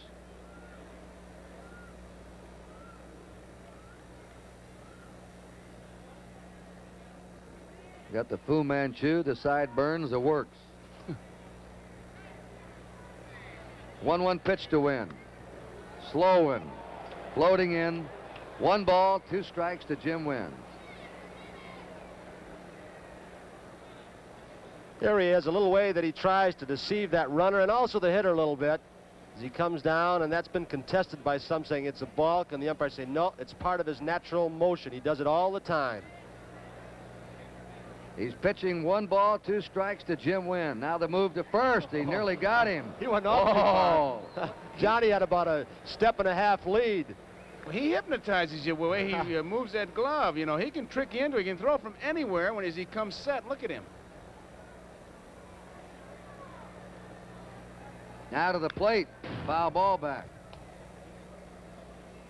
This is his 2nd All-Star game. He was a starting pitcher in the '68 game at Houston. He was charged with a loss, a 1-0 loss, and his own throwing error to first base led to the run. Willie Mays in that game scoring the unearned run that won the game for the National League. Change up, hit deep to right. Jackson backing up. He's an excellent outfielder. That's all, but the National League picked up a run, a hit. There was 1 error, 1 left. At the end of 5, 4-2 National League. Dick Tracy, Wethead. Dick Tracy, the dry look. Clark Kent, Wethead. Clark Kent, the dry look. Shazam, Wethead. Shazam, the dry look. The dry look makes a good guy look even better. And only Gillette has the adjustable valve to spray as light and dry as you like. So come on, hero, get rid of that wet look. Get the dry look. The dry look aerosol hair control from Gillette. Molly, I'm home! Molly! Caleb! Caleb! Molly! Caleb! Ugh, long time no see. Turn your face into a kisser. Gillette Foamy can do it, mister. Why shake her hand when you can kiss her? Welcome home, Caleb. Foamy shaking turns your face into a kisser. We pause now for station identification. Roy Clark, Rich Little, and Loretta Swit on the Mac Davis Show, Thursday night.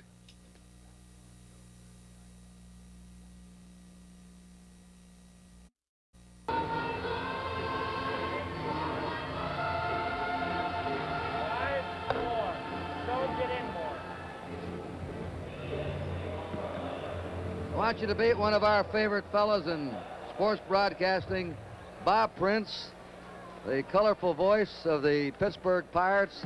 And we wanted you to come in and say hello to the nation fans tonight, Bob. Well, thank you, Kurt, and everybody. It's really nice to be here, and it's awfully good to see the National League, if I may root just a moment on national television for our National League club to be ahead 4-2. But there's one thing missing here, Kurt. I can't get over the fact that mere mortals now play right field with the loss of Roberto Clemente. I saw Mrs. Clemente. She was at the luncheon, and they dedicated a new ballpark in his name, right? Yes, they did down in Miami, and of course this young man will go on to be one of the great superstars as time erases the memory of him to one degree. But the game is on now, and you have a new pitcher, John Matlack of the New York Mets, working. All right, thank you, Bob Prince, for being on with us. George Hendrick facing John Matlack. Matlack has won 9, lost 6. Earned run average at 2.55. His first All-Star game.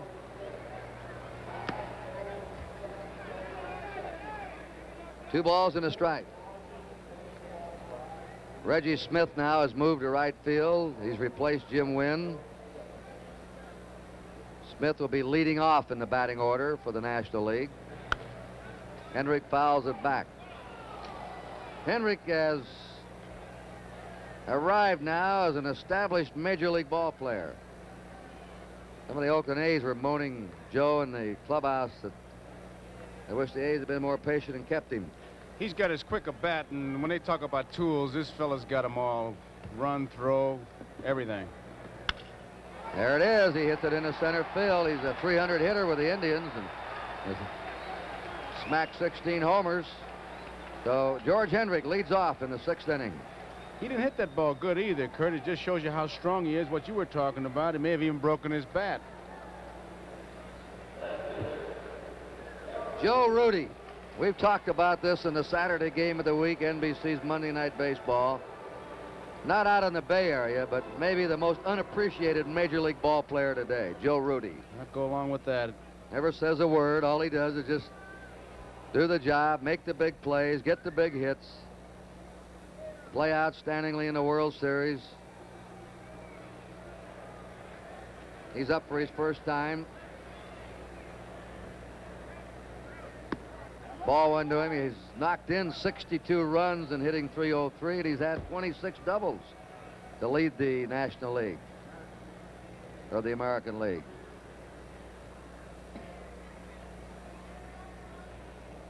Bob, were you disappointed only one Pirate picked in the All-Star team? No, not at all. I think and our fellows responded very beautifully to it, Kurt. They said you don't deserve to be in, you don't get in. Well, I want to ask you one last question. You won 8 in a row. You've been wallowing around down around the bottom. Suddenly your bats are starting to zing. You're getting some pitching. Who's going to win that National League Eastern Division? Well, I think, seriously, it's up for grabs. As they've written, all 6 ball clubs in the National League East can do it. Right now, Matlack was pitching last year at this particular time and trailing by 6.5 games. They came on to win it. I think anybody can win it. Naturally, if I might be partisan for one moment, I would hope the Pirates do. Okay, thank you very much, Bob. Thank you, Kurt. Joe Rudy. A ball and 2 strikes.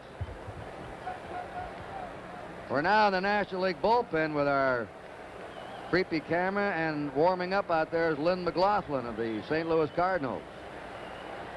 Something's going on in the stands. That's what it looks like in a bullpen if you're out there with that, behind that camera. Right now we have George Hendrick at first. Nobody out. 1 ball, 2 strikes to Joe Rudy. Foul ball back. You hear a disturbance in the stands, a noise going on. I don't know what's going on, Joe. There's no fight. Oh, I tell you, it's another one of those people that come to the ballpark to be seen, not to see. You know, it's a streaker marked down to $1.98 is all I can tell you. It's ridiculous. It really is. 1 ball, 2 strikes. Hendrick at first. 6th inning, the American League, 2 runs down. Rudy trying to go to right behind the runner, fouls it away.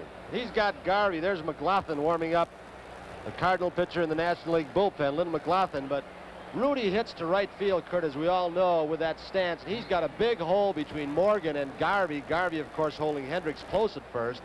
They're shifted around to the outfield, too, over to right field.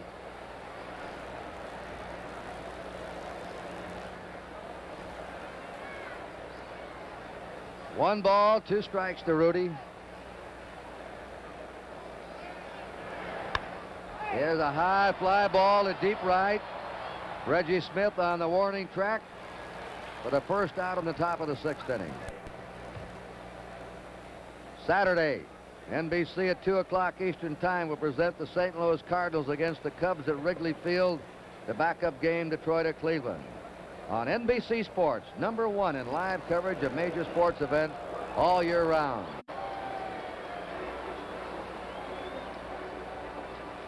Now young John Matlack, who many regard as perhaps the finest young left-hander in the major league today, faces Brooks Robinson, who's lined to left and popped up. Ball went to him. Watch Johnny Bench catch. Randy Hundley was really, of the modern era, the first one-handed catcher. Bench followed him.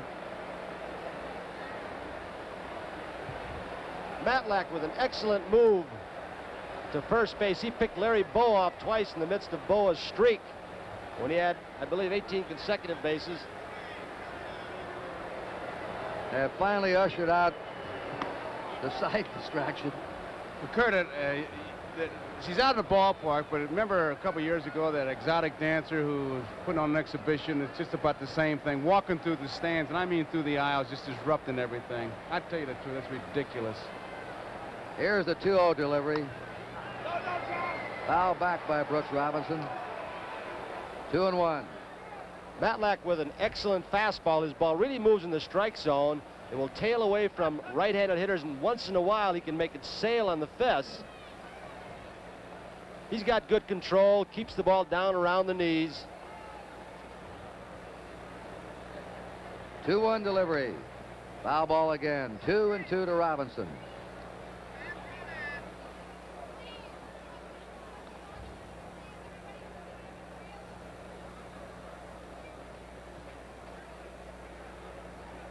And now our mobile camera, run by a micro relay system, gives you the look from the right field line. We have 2 of these cameras here tonight.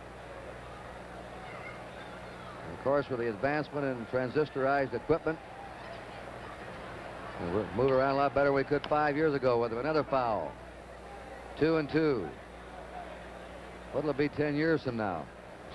I remember, Joe and Tony, about 10 years ago, we had 3 cameras doing a ball game. It was remarkable to get a close-up.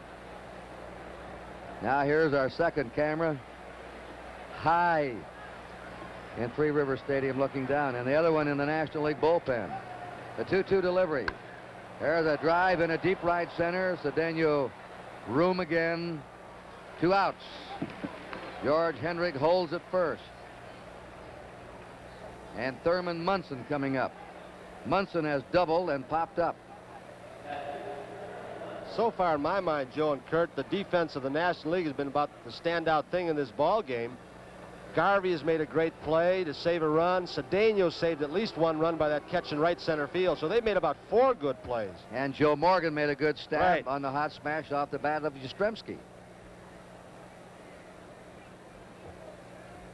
2 outs, Hendrick at first. We're in the top of the 6th inning. Sent your way by NBC. 25 consecutive years of televising the All-Star game and, of course, the World Series this October. Joe, pitchers like Matlack hard to catch the way his ball darts around in the strike zone? Not really, Tony, because he is around that strike zone. It does move, but he's around the plate. Changed up that time. 2 balls and no strikes to Munson. The guys that make it tough are the guys that got you up and down like a yo-yo, and you don't know where it's going. Frank Robinson is on deck, and if he gets a shot, he's going to pinch hit. Frank Robinson. Now 4th on the all-time home run list. And it's 3-0 to Thurman Munson. What do you think, Kurt? They've been turning him loose. You think he's going to hit? Come on. I don't think so. I think they like to got give the take on here. Robbie a shot with a couple men on. Taken all the way. Taking ball 4. Frank Robinson now will bat. There's Yogi Berra. He's getting a little anxious. The National League manager, and Joe Garagiola, his old buddy in the Hill in St. Louis. Our fans might recall early in the ball game where we did a little tape with Henry Aaron where he said if he were offered the Atlanta Braves manager's job, he would take it.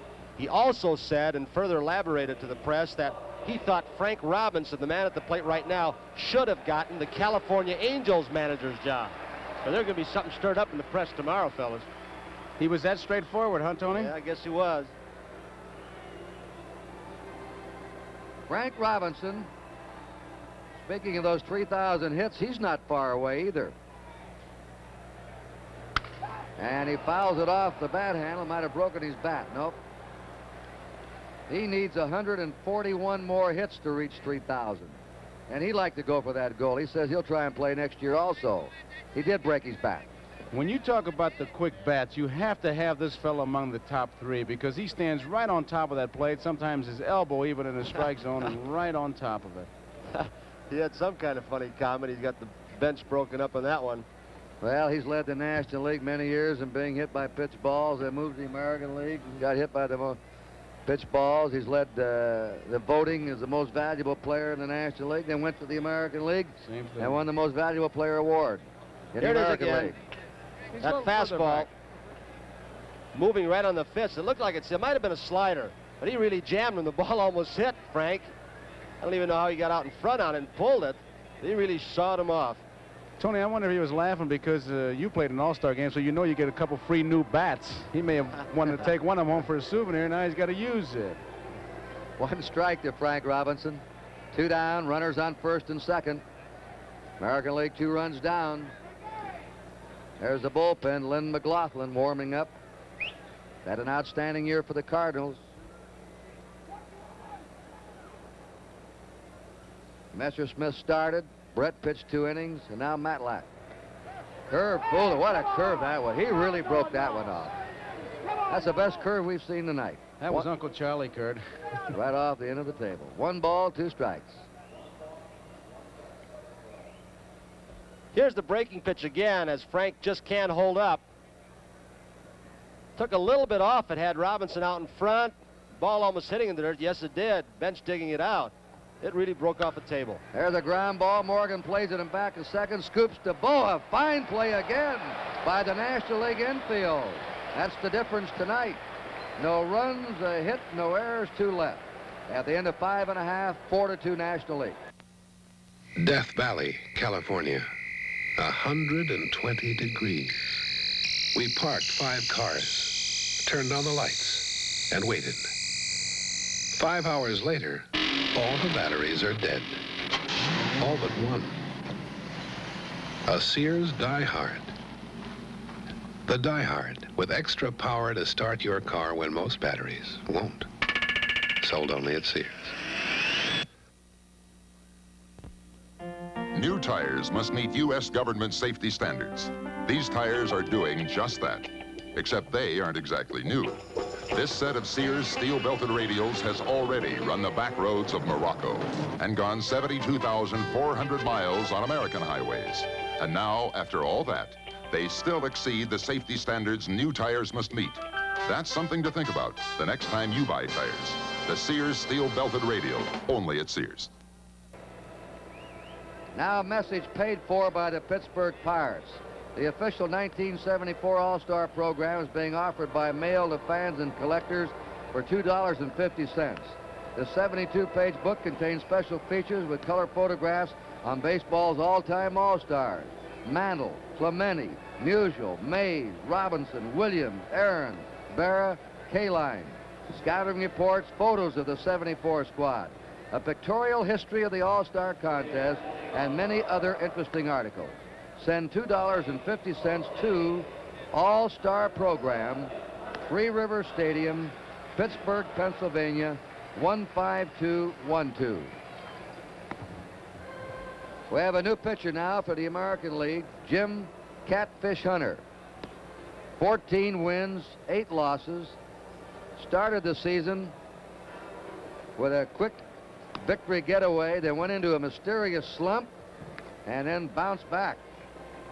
He has a 6-game winning streak now. He's not lost since June 16th when the Yankees beat him.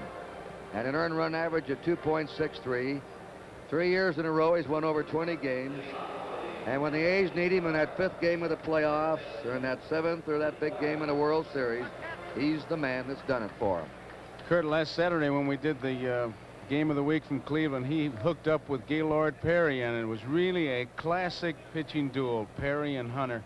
You talk about a competitor. We talked about Perry. This fella, as they say, has a pretty good-sized Valentine going for him. Steve Garvey's the batting star tonight. He's 2 out of 2, and it's a strike by Hunter. Garvey's single. He scored a run in the 2nd. He doubled and knocked in a run in the 4th. He's 2 for 2. Mike Schmidt is on deck. He's going to bat for Ron Say.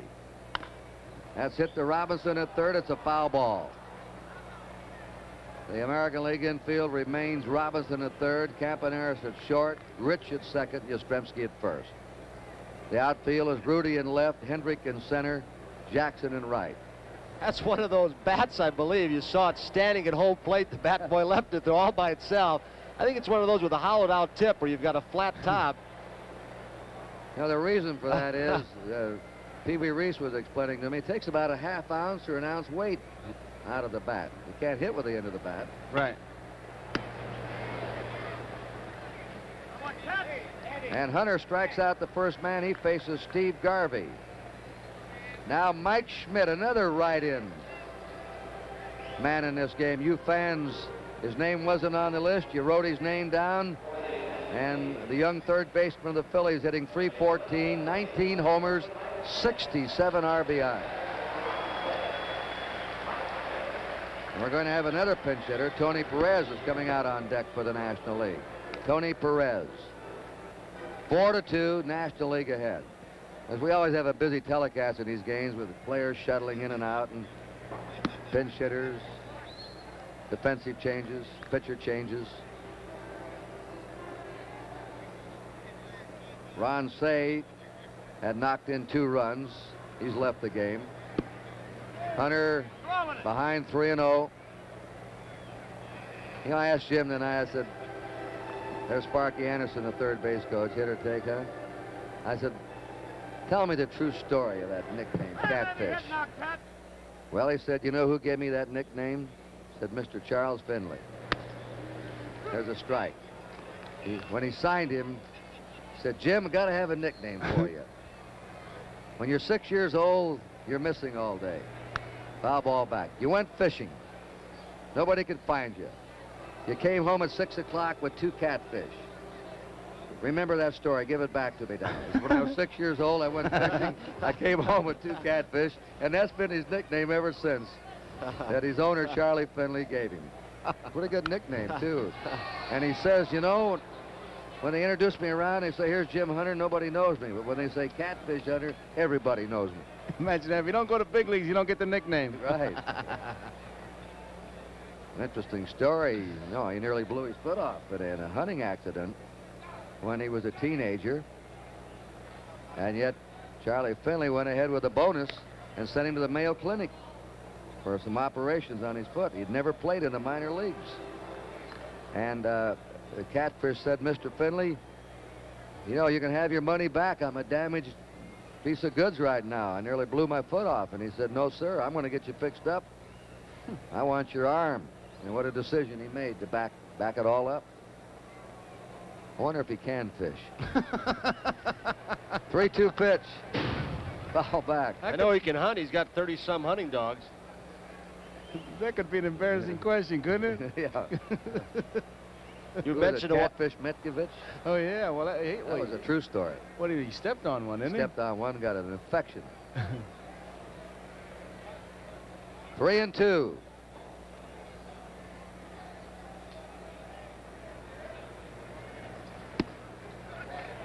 And Hunter's inside. And Mike Schmidt walks in the last of the 6th inning. Now here's Tony Perez batting for Larry Boa. We're going to have some new looks in that National League infield in the top of the 7th that's played so brilliantly so far. Tony Perez, all he does is just roll along every year, knocking in, averaging about 100 RBIs for the Reds. You might recall out at Anaheim, he hit a home run in the 15th inning off Catfish Hunter to win 2-1 for the National League in '67.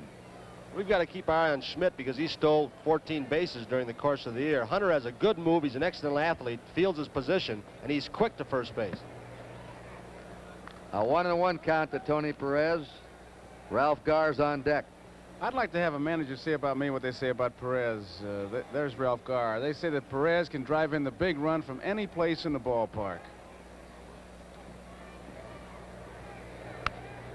He didn't want to go, and he fouled it off. 1 ball, 2 strikes to Perez. You joined us late.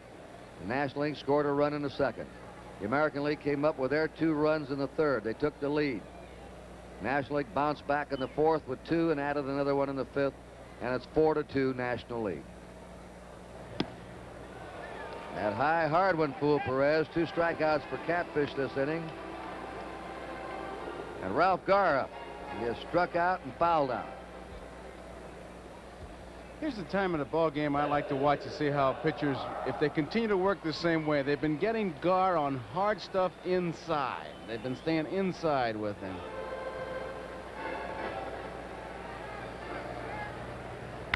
Gar, oh, a great stop by Yastrzemski to rob Gar of a double. Yastrzemski makes the play of the game for the American League here in the last of the set. Yaz moving off the base with Schmidt, and that's a difficult play because his momentum was going towards second base after he moved off the bag after makes a nice dainty tag. He was blowing a bubble there as he did it. Took it so nonchalantly. So at the end of 6 innings, the National League 4, the American League 2. We asked Miss McDonald's class to show you our new Voyager, a special kind of wagon. With an electronic ignition system, a tighter turning diameter than its competition from Ford or Chevrolet, and power front disc brakes.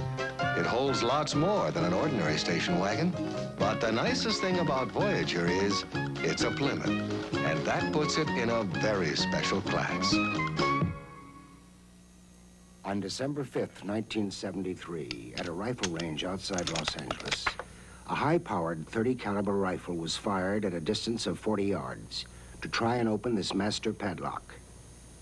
The master lock model number 15 sustained considerable damage, but did not open. Repeat, did not open. Whatever your protection needs, there's a master lock ready to do the job. Stan Musial has hit more home runs, 6 in All-Star game history, than any other player, but I bet the one that Stan the Man remembers best was at County Stadium in Milwaukee in 1955.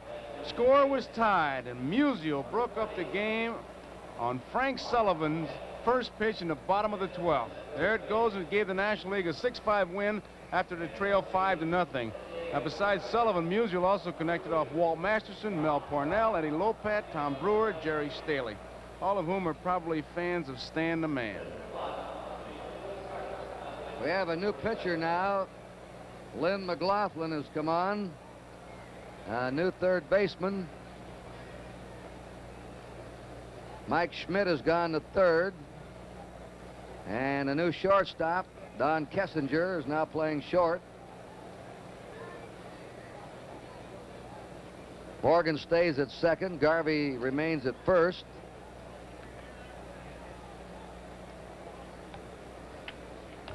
New left fielder, Johnny Grubb, San Diego Padres. Cedeno remains in center, and Reggie Smith stays in right. The National League figured that maybe their bench team was stronger than their starting team. How much depth they had through their squad. I think they've got more defense on their bench now in the ballgame, and also more speed than that starting lineup, and better throwing arms in the outfield. Lynn McLaughlin has won 12 and lost 6 for the Cardinals. He misses with the ball. He's facing Bobby Grich, who singled in his one time up. Grich, Campaneris, and Jackson, the top of the order for the American League in the 7th. They're trailing by 2. Ball 2 to Grich. McLaughlin, in his 7th pro season, began in the Red Sox organization in '68. That ball's hit the third baseman Schmidt. An easy play for him. 1 down.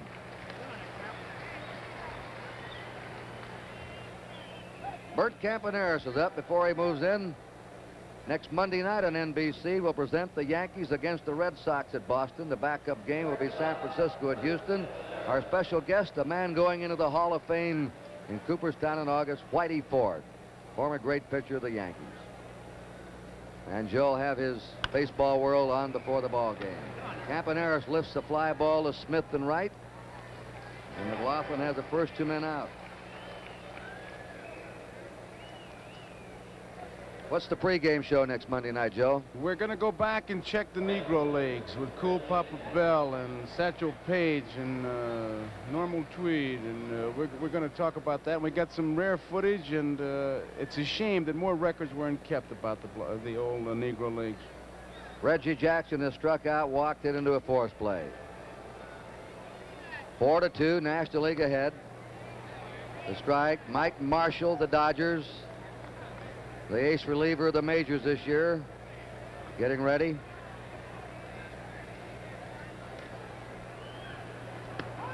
That's a strike.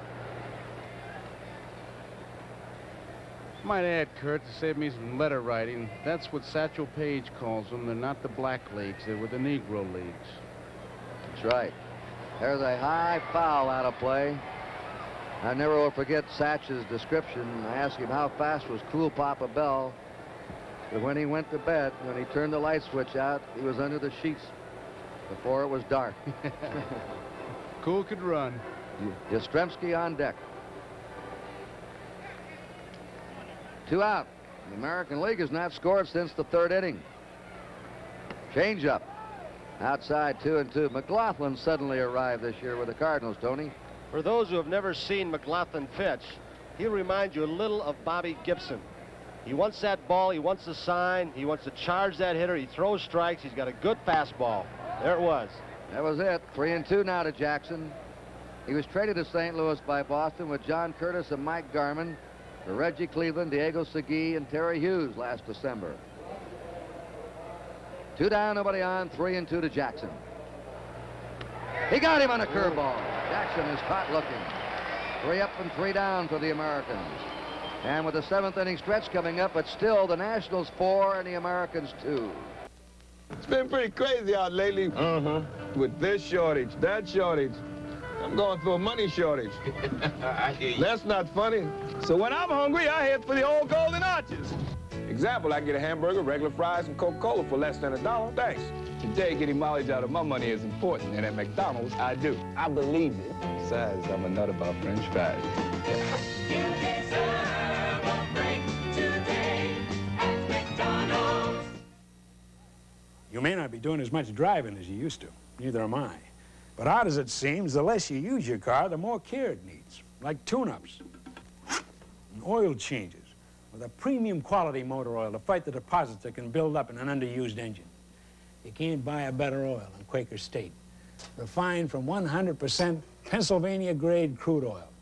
You'll find it more places than ever, now that you need it more than ever.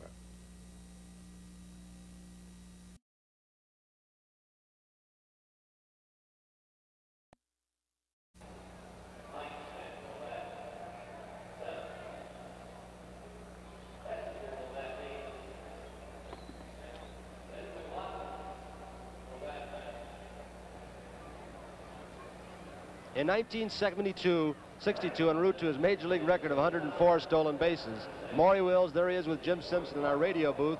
He stopped off at D.C. Stadium in Washington for the first All-Star game played that year and stole it too. Maury didn't get in the game until the 6th inning when it was still scoreless. But once he did, things started to happen, beginning with him serving as a pinch runner for Stan Musial. Maury immediately stole second and scored on Dick Groat's single. After singling in the 8th, Maury made it to third on Jim Davenport's single when a flustered outfielder threw behind Wills. Then Maury wrapped up a 3-1 National League win, scoring on a close play after Leon Wagner caught Felipe Alou's foul fly. A dazzling performance by Maury Wills, who may not have been the fastest man ever to run the bases, but certainly was the smartest and the best. Now we're in the last of the 7th inning, and Reggie Smith hitting in the leadoff position. The National League orders up. This is his first time up in the game. John Grubb, who went in defensively, is going to bat 5th. Kessinger 8th, and McLaughlin 9th. Reggie enjoying an outstanding year with the Cardinals. Been up among the leaders all year. Dave Cash is out on deck. There's a foul down the right field line. Cash will hit for Morgan. Marshall has walked in from the National League bullpen, so we could see him, and you've got to expect that if Yogi goes with his lead in the 8th or 9th. There's Mike Marshall, center of your picture. 4-2, National League ahead. Change up. There goes that. Look out. The ball hit right on the top of the National League dugout as it slipped out of the hands of Reggie Smith and wrapped around the shoulder of that lady sitting there with her hand in front of her face. Want the bat, somebody said? Usher right there to see if she needs medical assistance, but she's saying, I'm all right. She's nice not gonna smile. leave. She's not going to leave this game. Yes, sir. Well, it turned out well. It turned out well. Reggie over at the dugout now looking over the top, waving to her, asking if she's all right, pointing to her. They have a souvenir of the All-Star game. He let him keep the bat. And they give Reggie a hand, and also a hand that no one was injured behind the National League dugout. Smith is third in the National League in batting with a .321 average. Jim Hunter working his second inning. There's a long drive. Going, and gone. Jackson didn't even move in right field, he just looked up. That ball was really tagged by Reggie Smith, the first homer of the game.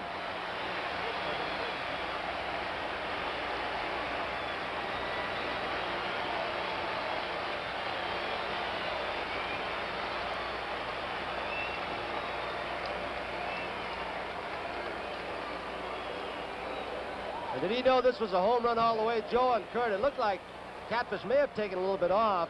Belled high. Oh, he knows it. He wants to just see how far.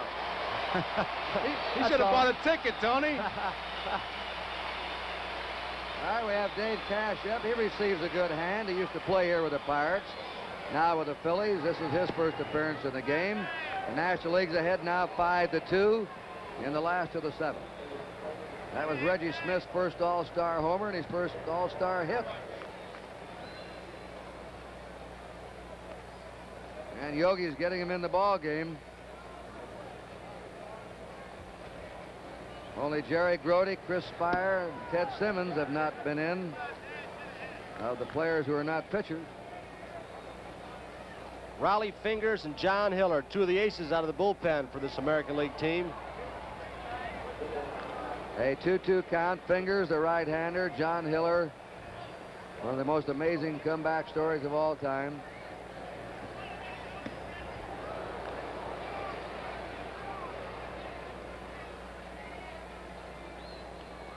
There's Reggie, who just blasted that long home run to right field.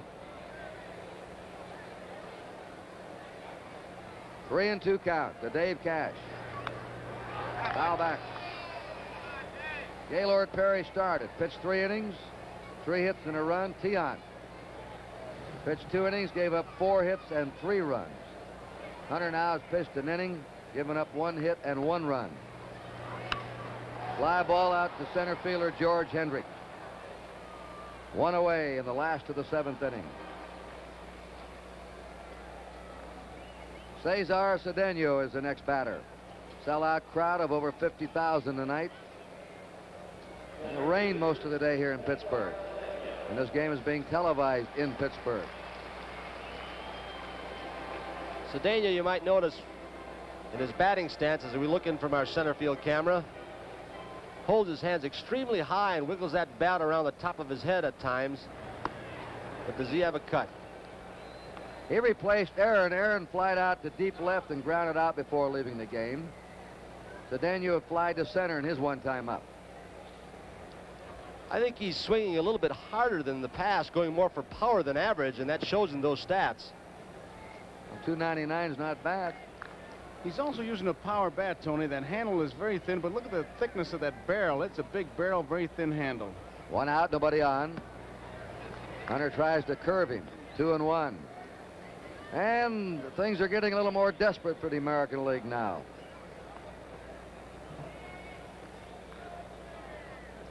They're behind 3 runs. They've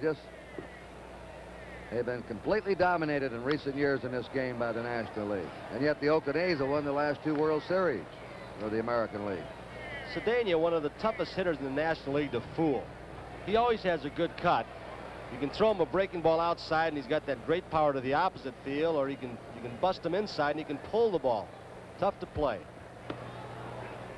3-2 count to Cedeno. 5-2, the National League ahead.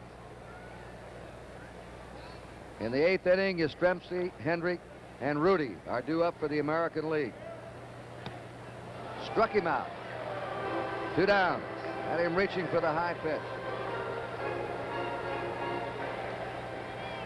Johnny Bench has gone all the way tonight for the National League. He has struck out, singled, and walked. He scored a run. It's kind of interesting, too, Kurt, because he's got 3 catchers, and looked like he wanted 3 catchers because he wanted to use all his catchers. They must like the way Johnny's handling those pitchers. Must. Got the lead. The strike. 2 out, bases empty. John Grubb on deck, fine young hitter of the San Diego Padres. A natural smooth swing. 1 ball, 1 strike.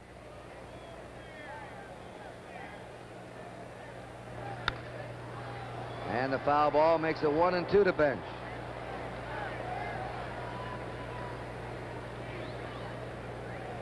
Sparky Anderson. This is his man at the plate, Johnny Bench.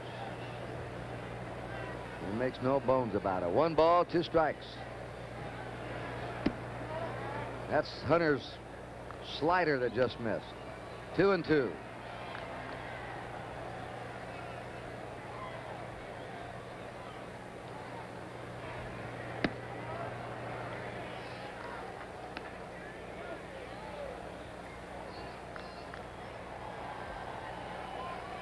Three balls, 2 strikes.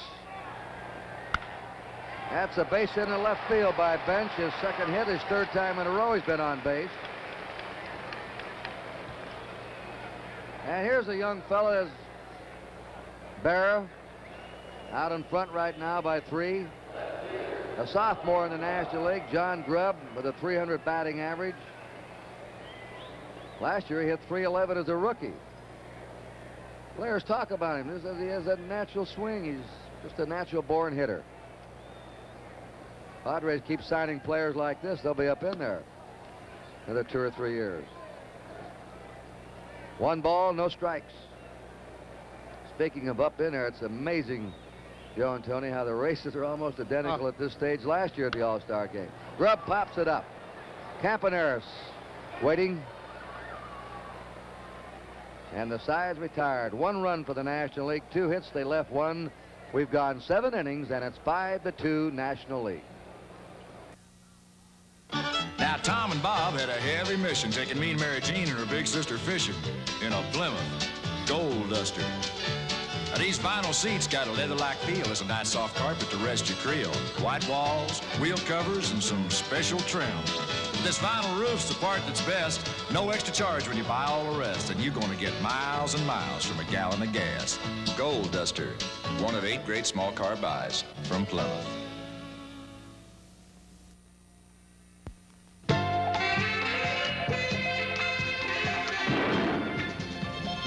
Now comes Miller time. Suddenly, you're the 3 best sailors on the water. And that calls for a round of the best-tasting beer you can find. Miller High Life, America's quality beer since 1855. If you've got the time, we've got the beer. Miller Beer. We pause now for station identification. Roy Clark, Rich Little, and Loretta Swit on the Mac Davis Show, Thursday night.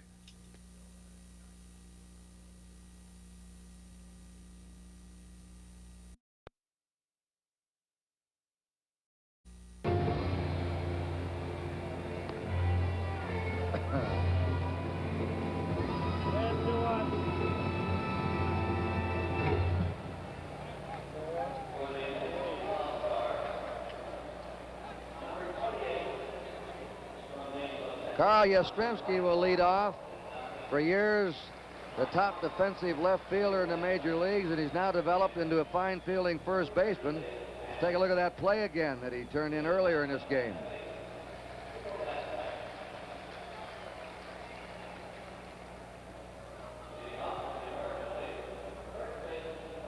That was Mike Schmidt on first base. Yaz was holding him on, and he stole a base hit, a possible double. Schmidt might have scored on the ball hit down that line. The amazing Mike Marshall, who gets his feelings hurt if he can't pitch every day. The Dodgers have played 97 games this year, and Marshall's pitched in 66 of them. He's won 11, lost 4. An earned run average of 2.31, and he saved 13. We have Dave Cash at second base, replacing Joe Morgan. And Yogi's about emptying the bench. getting everybody in. Carl was robbed of a base hit his first time up by Morgan. Marshall slows up on him. That's a screwball, and I think Yastrzemski's going to be surprised if he throws him anymore, because he throws 3 different kinds. One that breaks straight down, one right, and one left. I've never seen anything like it, Joe, have you? No way. The thing that was interesting to me, Tony, is watching Bench give the signals. 3 was the signal for the screwball, and he just kind of hung. The first one, it was outside. Then he came back with 3, and he really snapped one off. He not only changed the speed and the break, but he delivery.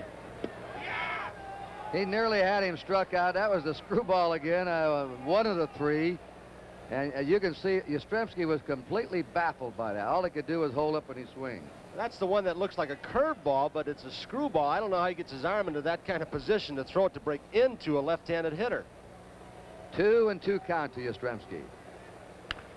Beats it foul. Marshall, at this pace that he's going this year, will pitch in 110 games when it's all over. He holds the Major League record now for most appearances in one season, set with Montreal last year of 92. Can you imagine a man working in over 100 games in a season? 3-2 to Yastrzemski. You don't think he signed one of those old contracts like the workers used to do, where he worked by piecework? Here's that screwball. Let's look at it again in slow motion. Listen, a little bit up in the strike zone. He changes speeds on it so well. That's the thing. 3-2, and Yastrzemski blasts it foul into the National League bullpen. The American League is trailing by 3 runs in the top of the 8th inning. They've lost 10 of the last 11 games, and they're in a hole tonight. Harriman division. I couldn't see it. 3-2. Foul again. He came in with a fastball that time. A few weeks ago, you might remember, Mike Marshall set a record of pitching 13 consecutive games in a row. We have banners sprayed all over this park tonight. 3-2. Yastrzemski is on to lead off the 8th inning.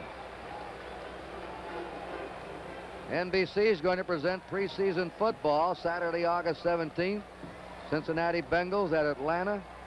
Saturday, August 24th. The defending Super Bowl champs Miami against the Rams at Los Angeles. And Thursday, September 5th, Pittsburgh at Dallas. Preseason pro football on NBC. #1 in live coverage of major sports events all year round. George Hendrick's been up one time and he's single. And it's a ball to him.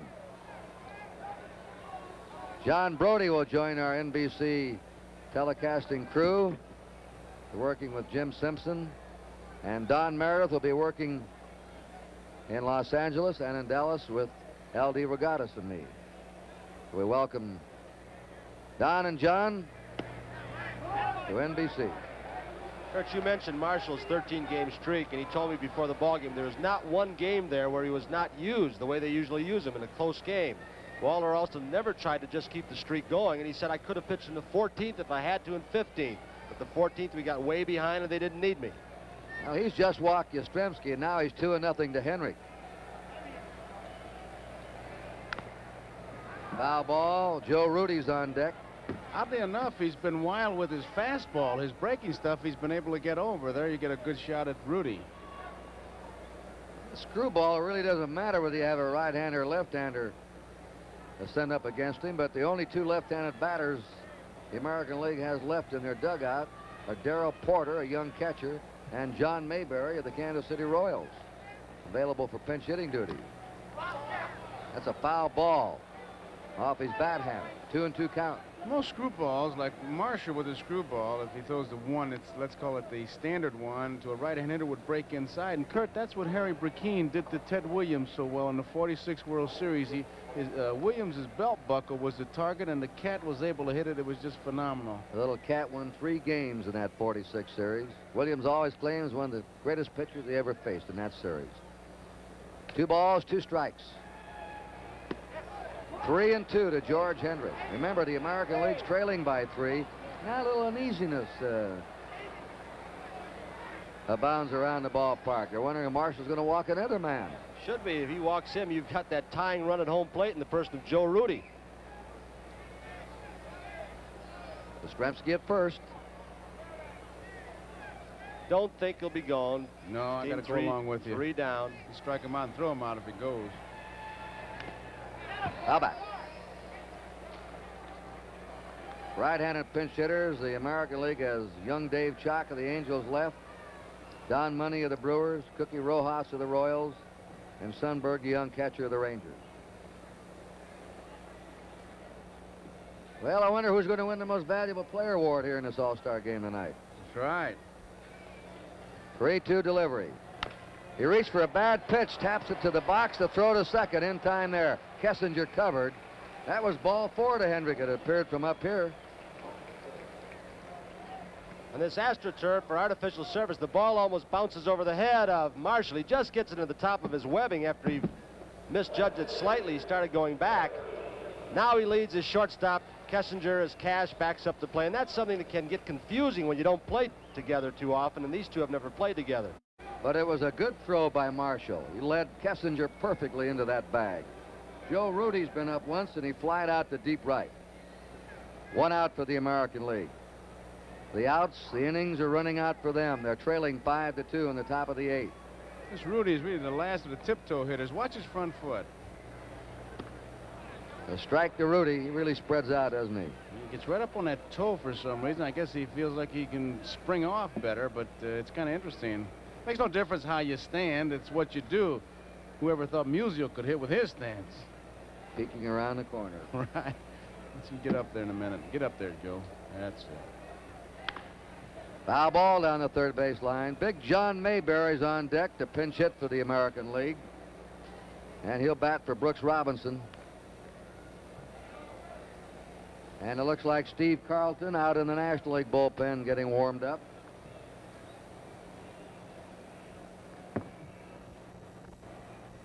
Nice guy to face in the late innings. Oh. 0-2, Mike Marshall.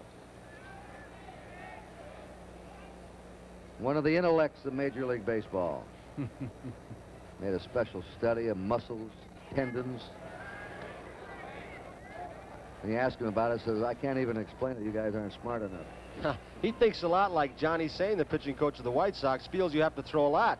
Says if you don't, your muscles atrophy. So you got to keep out there stretching those muscles. 1 ball, 2 strikes to Rudy. 1 out, George Hendrick at first.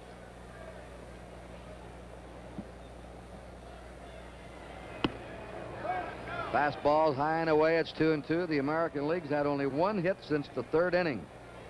And they've been shut out since they scored their 2 runs in the 3rd.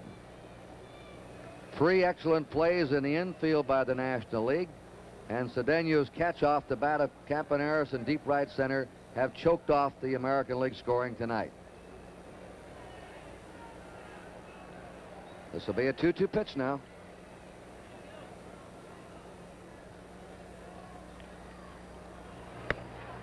Struck him out on a fastball. 2 down for the American League.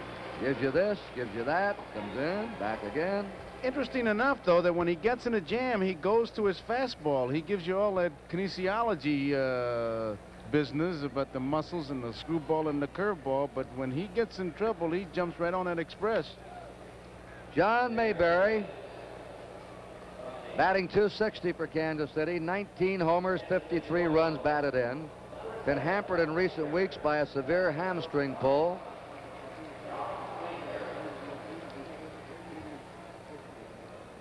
And if he gets that wood on, he could hit one in the upper deck here, any upper deck anywhere. They're deep and toward right for him, and Reggie Smith is in the right field corner. Ball 1. Brings to mind that great Paul Richards line. Hit a home run in any park in America, including Yellowstone. Yeah, Jack Anderson, the superintendent of Yellowstone Park, always liked that one. 1 ball, no strikes. Ooh. He was trying. 1-1. We pause briefly for station identification. This is the NBC television network.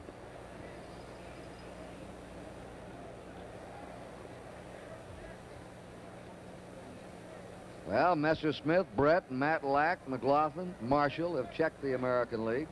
Dave Cash playing short right field. Kessinger looks like the roamer of Kissinger.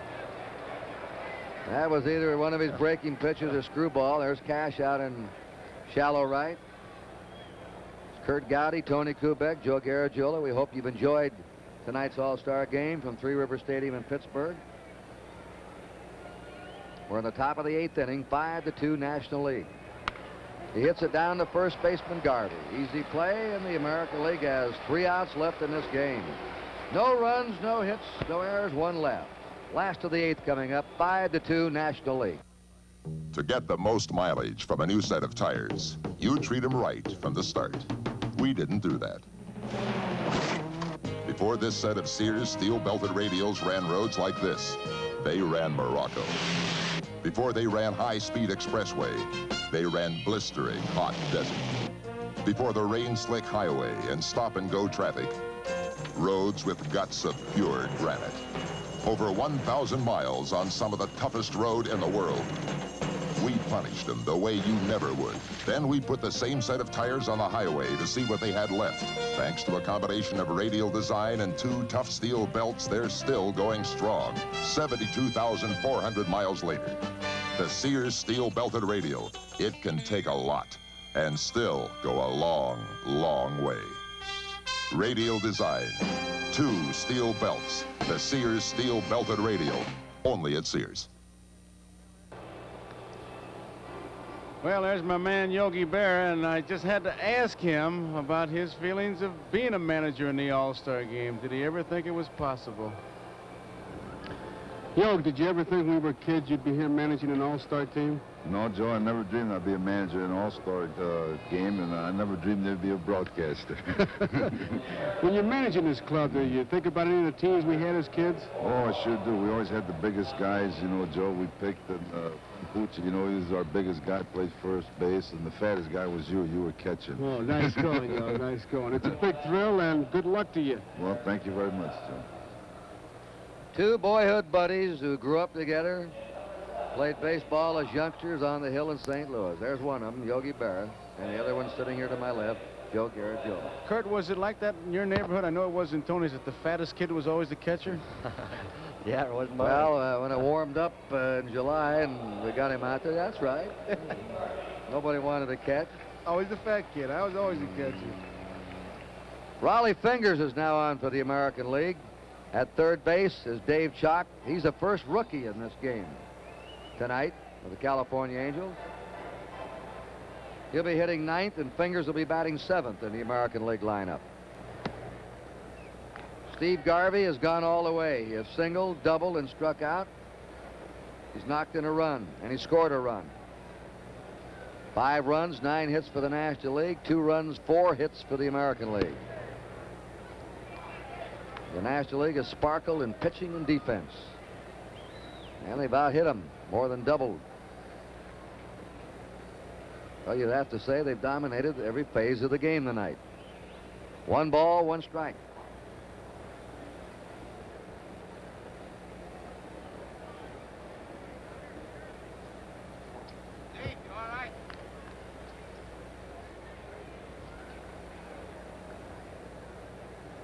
Mike Schmidt on deck. Fingers, one of the better relief pitchers in baseball. Here's a drive hit deep into the left field corner. Rudy racing hard. Oh. Hey, what a grab by Joe Rudy. Sliding into foul territory. He's made catches like that in the World Series the last 2 years, but nobody ever talks much about him.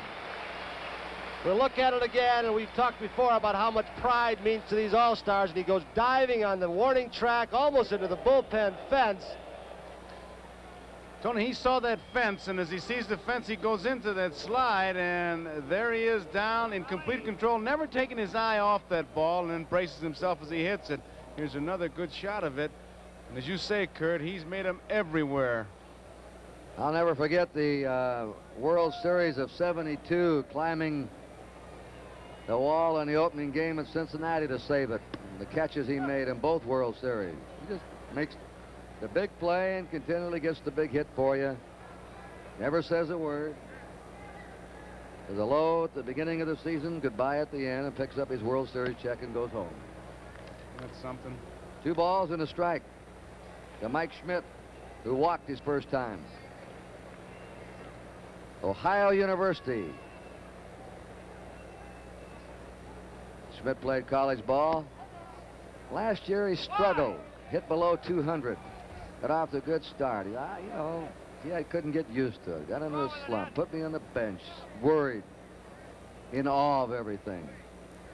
Now I'm used to it. Now I'm ready. 3-1 pitch. Foul ball back.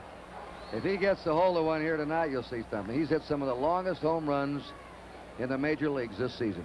Well, he has the longest single ever hit in that Astrodome where he Yeah. hit the speakers up there, which is about in another county. I think it's a different time zone out there. Yeah, they do move it back into the Mountain Time. They do. From Central. 3-2. 1 out, nobody on. Last of the 8th inning. Mike Schmidt walks.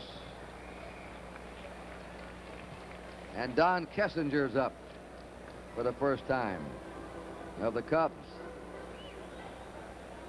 Kessinger batting .267 for the Cubbies with 1 homer, 30 RBIs. He's played in 6 All-Star games. Joe, I'm looking for Yogi to stir a little something up here. Maybe put the hit and run on. Schmidt with 14 stolen bases. Kessinger gets the bat on the ball. Let's see what he does. The strike. They play Kessinger to the opposite field. The last chance for the American League in the 9th inning. Munson is scheduled to lead off the strike. Dave Chalk batting 9th would hit 2nd, and then to the top of the order for Grich. And that's their last shot. They have only 1 left-handed pinch hitter left. Yastrzemski holding at first. There's a drive into right center by Kessinger. This will roll to the wall. Rounding third is Schmidt. He'll come in to score. Kessinger's going for 3, and the National League has a 4-run lead. That's a curveball he laid in there. It looked like he threw good fastballs, got 2 strikes on him, and then gave him one of those nice room service curveballs where you pick up the phone and say, please give me a curveball about belt high, and Fingers did, and Kessinger hit it. Room service with Sterling Silver. Oh, man, it was right there. He couldn't have. It was just perfect for him to hit, and he plugged the gap. 6-2 now, National League. Take it, Tony. There's a 2-strike pitch, and they were playing defensively for a breaking ball, a little bit unusual. They were playing for Kessinger to hit late. He threw it inside. He pulled the string, a pitch you would expect him to pull. He did. Well, Dick, what are you thinking about? Dick Williams, the American League manager. Mike Marshall batting for himself. Ball goes back to the backstop, and in the score is Kessinger. And it's now 7-2, National League. Joe, I got to wonder what that last pitch was, the way it took off. Munson, who has the good hands, a good defensive catcher, doesn't miss pitches like that too often, unless there may have been something on it that made it really sail. And there's our microwave powered unit in the National League dugout. Kessinger's happy after a triple and scoring. Marshall loops it into right field. Jackson over. Great grab by Reggie Jackson. He's a complete player. Run, throw, hit, field. Well, we've seen a diving play by Rudy, and now Reggie Jackson. We've seen a near collision around second base with Morgan. And who says the All-Star teams aren't out there hustling? They want to win. They're not holding back. They've got too much pride. From the other angle, a sliding stab by Reggie Jackson. 2 down, nobody on. Reggie Smith up now, and that's to the backstop. That's a similar kind of play on this same infield that Darrell Cheney of the Reds, when he hit one of those seams on this artificial surface, tore the skin on his hand off. Kessinger scored on that wild pitch ruled by the 3 official scorers. 2 balls, no strikes to Reggie Smith, who hit a homer in the 7th inning, the only homer of the game. You mentioned those official scorers, Kurt. He fouls this one off. Joe Heiling of the Houston Post, Charles Feeney of the Pittsburgh Post-Gazette, and Luke Kay of McKeesport Daily News. Jack Herman of the St. Louis Globe was supposed to be here, but I understand he has some illness in the family, so he's replaced by Heiling. They score by committee. Well, they do. They get together and talk it over on a controversial call. 2 balls and 2 strikes to Smith. Sal Bando is scheduled to be with the American League tonight. He had an injured ankle, and Ed Herman, another player who couldn't make it because of an injury. 3-2. Raleigh Fingers has given up 2 runs in this inning. The American League has used Perry, Tiant, Hunter, and Fingers, just 4 pitchers. There's a high fly ball to right field, but Jackson has plenty of room. 2 runs for the National League on 1 hit. There was a wild pitch, nobody left. We're going to the top of the 9th at 7-2 National League. People across the country are recommending the Gillette Track 2 razor to their friends. So I told him, well, look, Dad, this Track 2 works great. I tell the customers that a Track 2 gives you the most fantastic shave you've ever had. There's 2 blades set close together. The first blade cuts your whisker, and before it has a chance to snap back, the second blade cuts it. It's a lot closer shave than I was getting with a single blade. I turned my whole family into Track 2 people. The Gillette Track 2 shaving system, the closest thing to a perfect shave. This is Don Rickles. Give me the president of Right Guard. Hello. You the underarm biggie? Listen. Quit making your Right Guard antiperspirant with this super dry anti-stain formula. Why? Listen, you hockey puck. I'm an entertainer. I get laughs with my insults. But how can I get people hot and bothered when they've got your Right Guard keeping them cool? Right Guard helps keep them dry. You keep selling Right Guard, and you can pay for my mother's apartment in Miami Beach. Here's a message from Major League Baseball, cooperating with the Federal Energy Office in a voluntary energy conservation program. This country's facing an energy shortage. We know baseball's loyal fans want to conserve electricity and gasoline in every way they can. So turn down that air conditioner. Turn off all unnecessary lights and appliances. Baseball thanks you for your conservation efforts. This message from the Office of Energy Conservation, Federal Energy Office, furnished to the public service by Major League Baseball. Jerry Grody now has replaced Johnny Bench. Behind the plate, it's Marshall and Grody, the National League battery. Thurman Munson has caught the entire game for the American League. He's leading off in the 9th.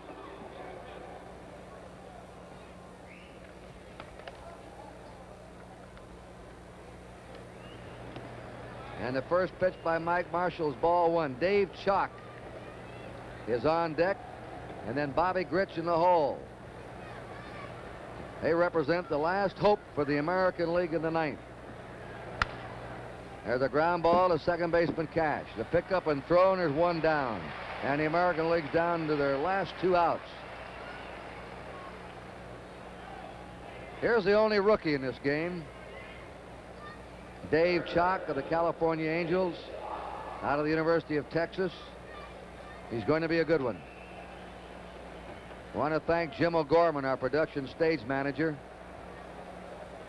and Ed Prendergast for their work in the booth tonight. Our field coordinator, Hugh McDermott, and our statistician, Alan Roth.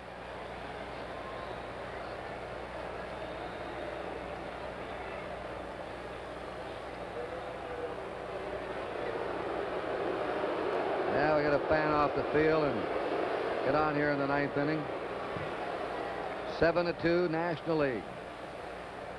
Remember, next Saturday, Tony Kubek and I will be in Wrigley Field, Chicago for the Cardinals and the Cubs. The next Monday night at Fenway Park, Boston, for the New York Yankees and the Red Sox.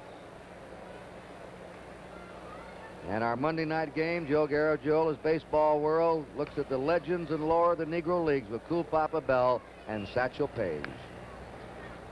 Caps at foul. Cool Papa Bell and Satchel Paige. How about Josh Gibson? Some say, I've had people tell me, the greatest player they ever saw.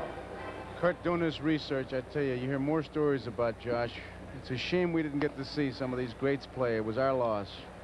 He had home runs over the left field wall, center field wall, right field wall in the same game. Marvelous catcher, could run everything. A ball and 2 strikes. This is his hometown. Pittsburgh.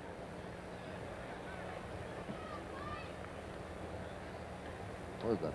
Homestead Grays? Homestead Grays, that's right. 1 ball, 2 strikes, 1 out here in the 9th inning. The National League ahead by 5.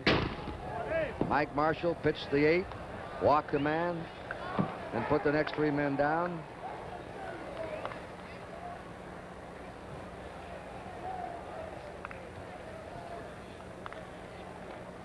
Bobby Grich on deck. Fouled away. The American League has been very quiet since the 3rd inning. Just 1 hit. A leadoff single by George Hendry.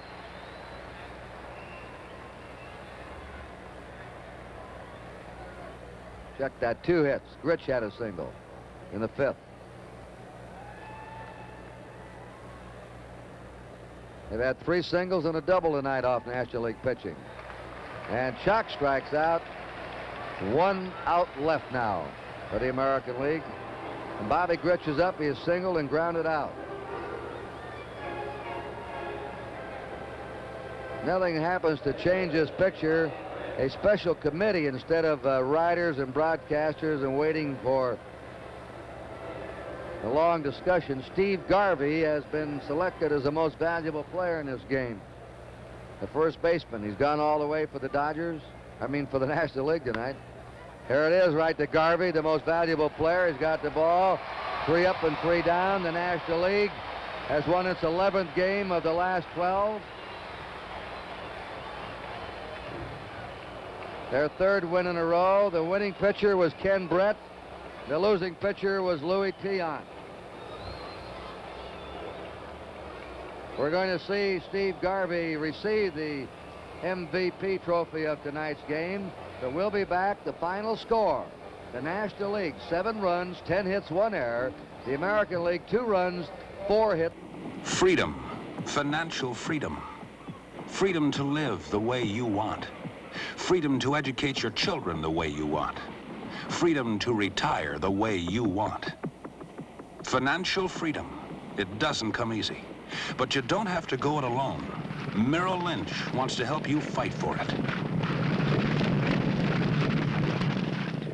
Merrill Lynch wants to help you fight for your financial freedom. By reaching out to see things differently, man's genius is now helping to free him from his earthly home. Another result of that reaching out, the amazing electronic devices like this one, designed for quasar color TV. It's part of our continuing improvement in 100% solid-state design, where solid-state devices contribute to your confidence in the set you buy. Reach out for Quasar.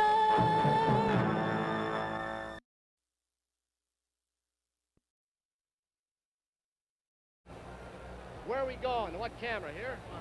Yeah. All right, with me on the field, Baseball Commissioner Bowie Kuhn, the man who won the MVP trophy for this All-Star game of 1974, Steve Garvey. Mr. Commissioner, you have the honor. This trophy is emblematic of the most valuable player in the 1974 All-Star game, the 45th All-Star game. It goes to Steve Garvey for outstanding offensive and defensive play in this game. You clearly earned it, and on behalf of professional baseball, I congratulate you. And by golly, the fans certainly were smart when they wrote you in and made you the first baseman on this team. Thank you very much, Mr. Kuhn. That is something, a write-in candidate. You weren't even expected to show up for the ball game. You were so sick for a while, Steve, and here you play the entire thing. You take a hit away from Yastrzemski in the 5th, save a couple runs, a possible rally, and that's quite a tribute to this man right here for playing that entire ball game, Commissioner. I'd say so. I repeat, it makes the fans look like the most sagacious people around. That's what we think they are. Steve, one final comment? Yes, Tony, I just can't express in words itself the thanks to all the people across the country that got me here. And I think this is my way of repaying them, because this isn't my trophy tonight, it's theirs, I think. Steve Garvey, my thanks. Commissioner Bowie Kuhn, thank you. Your system with the cards and the punch-outs and the write-in has proved that it works. Thank you so much. Let's go back upstairs. Again, the final score, the National League 7, the American League 2. In a moment, we'll continue to review the action of tonight's game.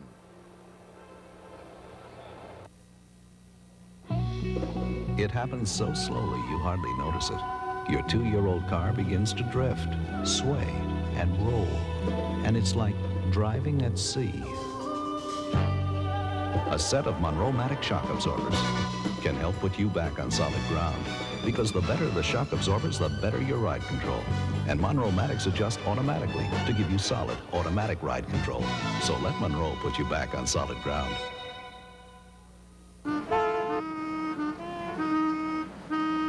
Don't tell me you told me.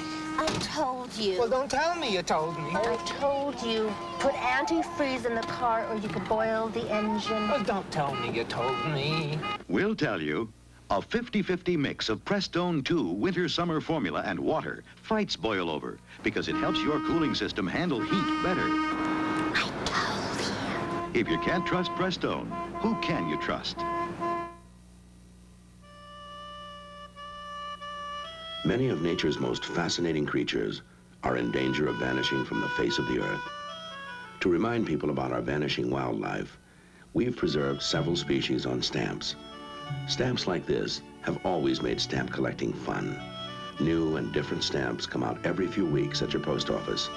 The place to discover the fun of stamp collecting.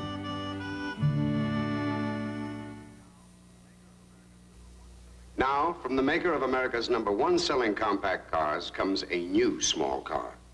Valiant Brougham. Economically small for good gas mileage, yet luxurious. With elegant features like richly textured crushed velour seats, deep shag carpeting. Elegantly appointed in the style of a fine European sedan at an American compact price. Valiant Brougham, one of 8 great small car buys from Plymouth. Well, the least effective pitcher tonight, although he was good, Andy Messersmith, the starter for the National League. Brett, Matlock, McLaughlin, and Marshall were brilliant.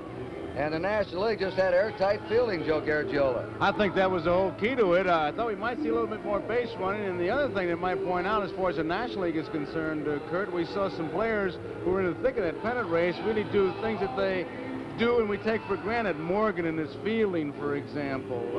I thought that was significant. The defensive plays especially. And there was one key play of the game, although it wasn't a close game. It might have been in the 5th inning when Grit was on with a single and Cedeno robbed Campaneris of extra bases. Just simply outran that ball. We saw some fine plays here, and I would like to harken back to Garvey of becoming the most valuable player. As Tony pointed out, he was sick, he was puffy, but what a story that is, that in spring training as a youngster, he would ride on the bus because his daddy drove the bus in Tampa, Florida, and he'd get around these ball players, and here he is, the best of the All-Stars. And I think we should give the fans credit for taking the effort to write his name in a ballot. That's a little effort. That's right.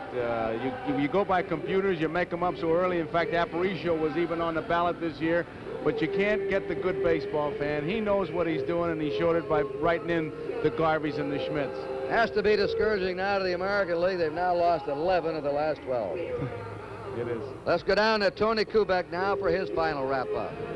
All right, Kurt and Joe, I think the thing we've got to do also is throw some bouquets in the direction of the American League. When you see a Reggie Jackson and a Joe Rudy late in the ball game, down 3 runs, diving on dirt tracks, on cinder tracks, coming up with diving catches, you got to believe what all these players believe in this ball game tonight. It's a matter of personal pride, win or lose. They're out there to do their best for their clubs and their leagues, and we saw it in the ball game tonight. Back upstairs. You know, we're just about where we were at this stage last year, Joe. Wild scramble, American League East, National League East. Cincinnati now about the same spot as they were last year with the Dodgers and the Oakland A's out in front in the Western Division of the American League. Everything's getting tight. It's getting tough to breathe. As Pete Rose says, the big red machine's coming, and you talk to the Pirates, they're coming. Everybody's moving. It's going to be an interesting last part of the season, and we hope you're going to be with us on NBC Saturday afternoons and Monday nights. On behalf of Joe Garagiola, Tony Kubek, Kurt Gowdy, thanking you for looking in. The 1974 All-Star Game has been brought to you by the Gillette Track 2 shaving system. It's the closest thing to a perfect shave. By Sears Tire and Auto Centers for die-hard batteries, Steady Rider shock absorbers, and Sears steel-belted radial tires. And by Chrysler Plymouth, the compact car leaders, offering 8 great small car buys for $74. 2 o'clock Eastern Time, Saturday, will be in Wrigley Field, Chicago. The Cardinals against the Cubs, the backup game, Detroit at Cleveland. And next Monday night from Fenway Park, Boston, with special guest Hall of Famer Whitey Ford, the New York Yankees have been red hot lately against the division-leading Boston Red Sox. Backup game, San Francisco at Houston. It all starts 8 o'clock Eastern Time, and all right here on NBC. The Jesse James and Cole Younger gangs team up for their great raid when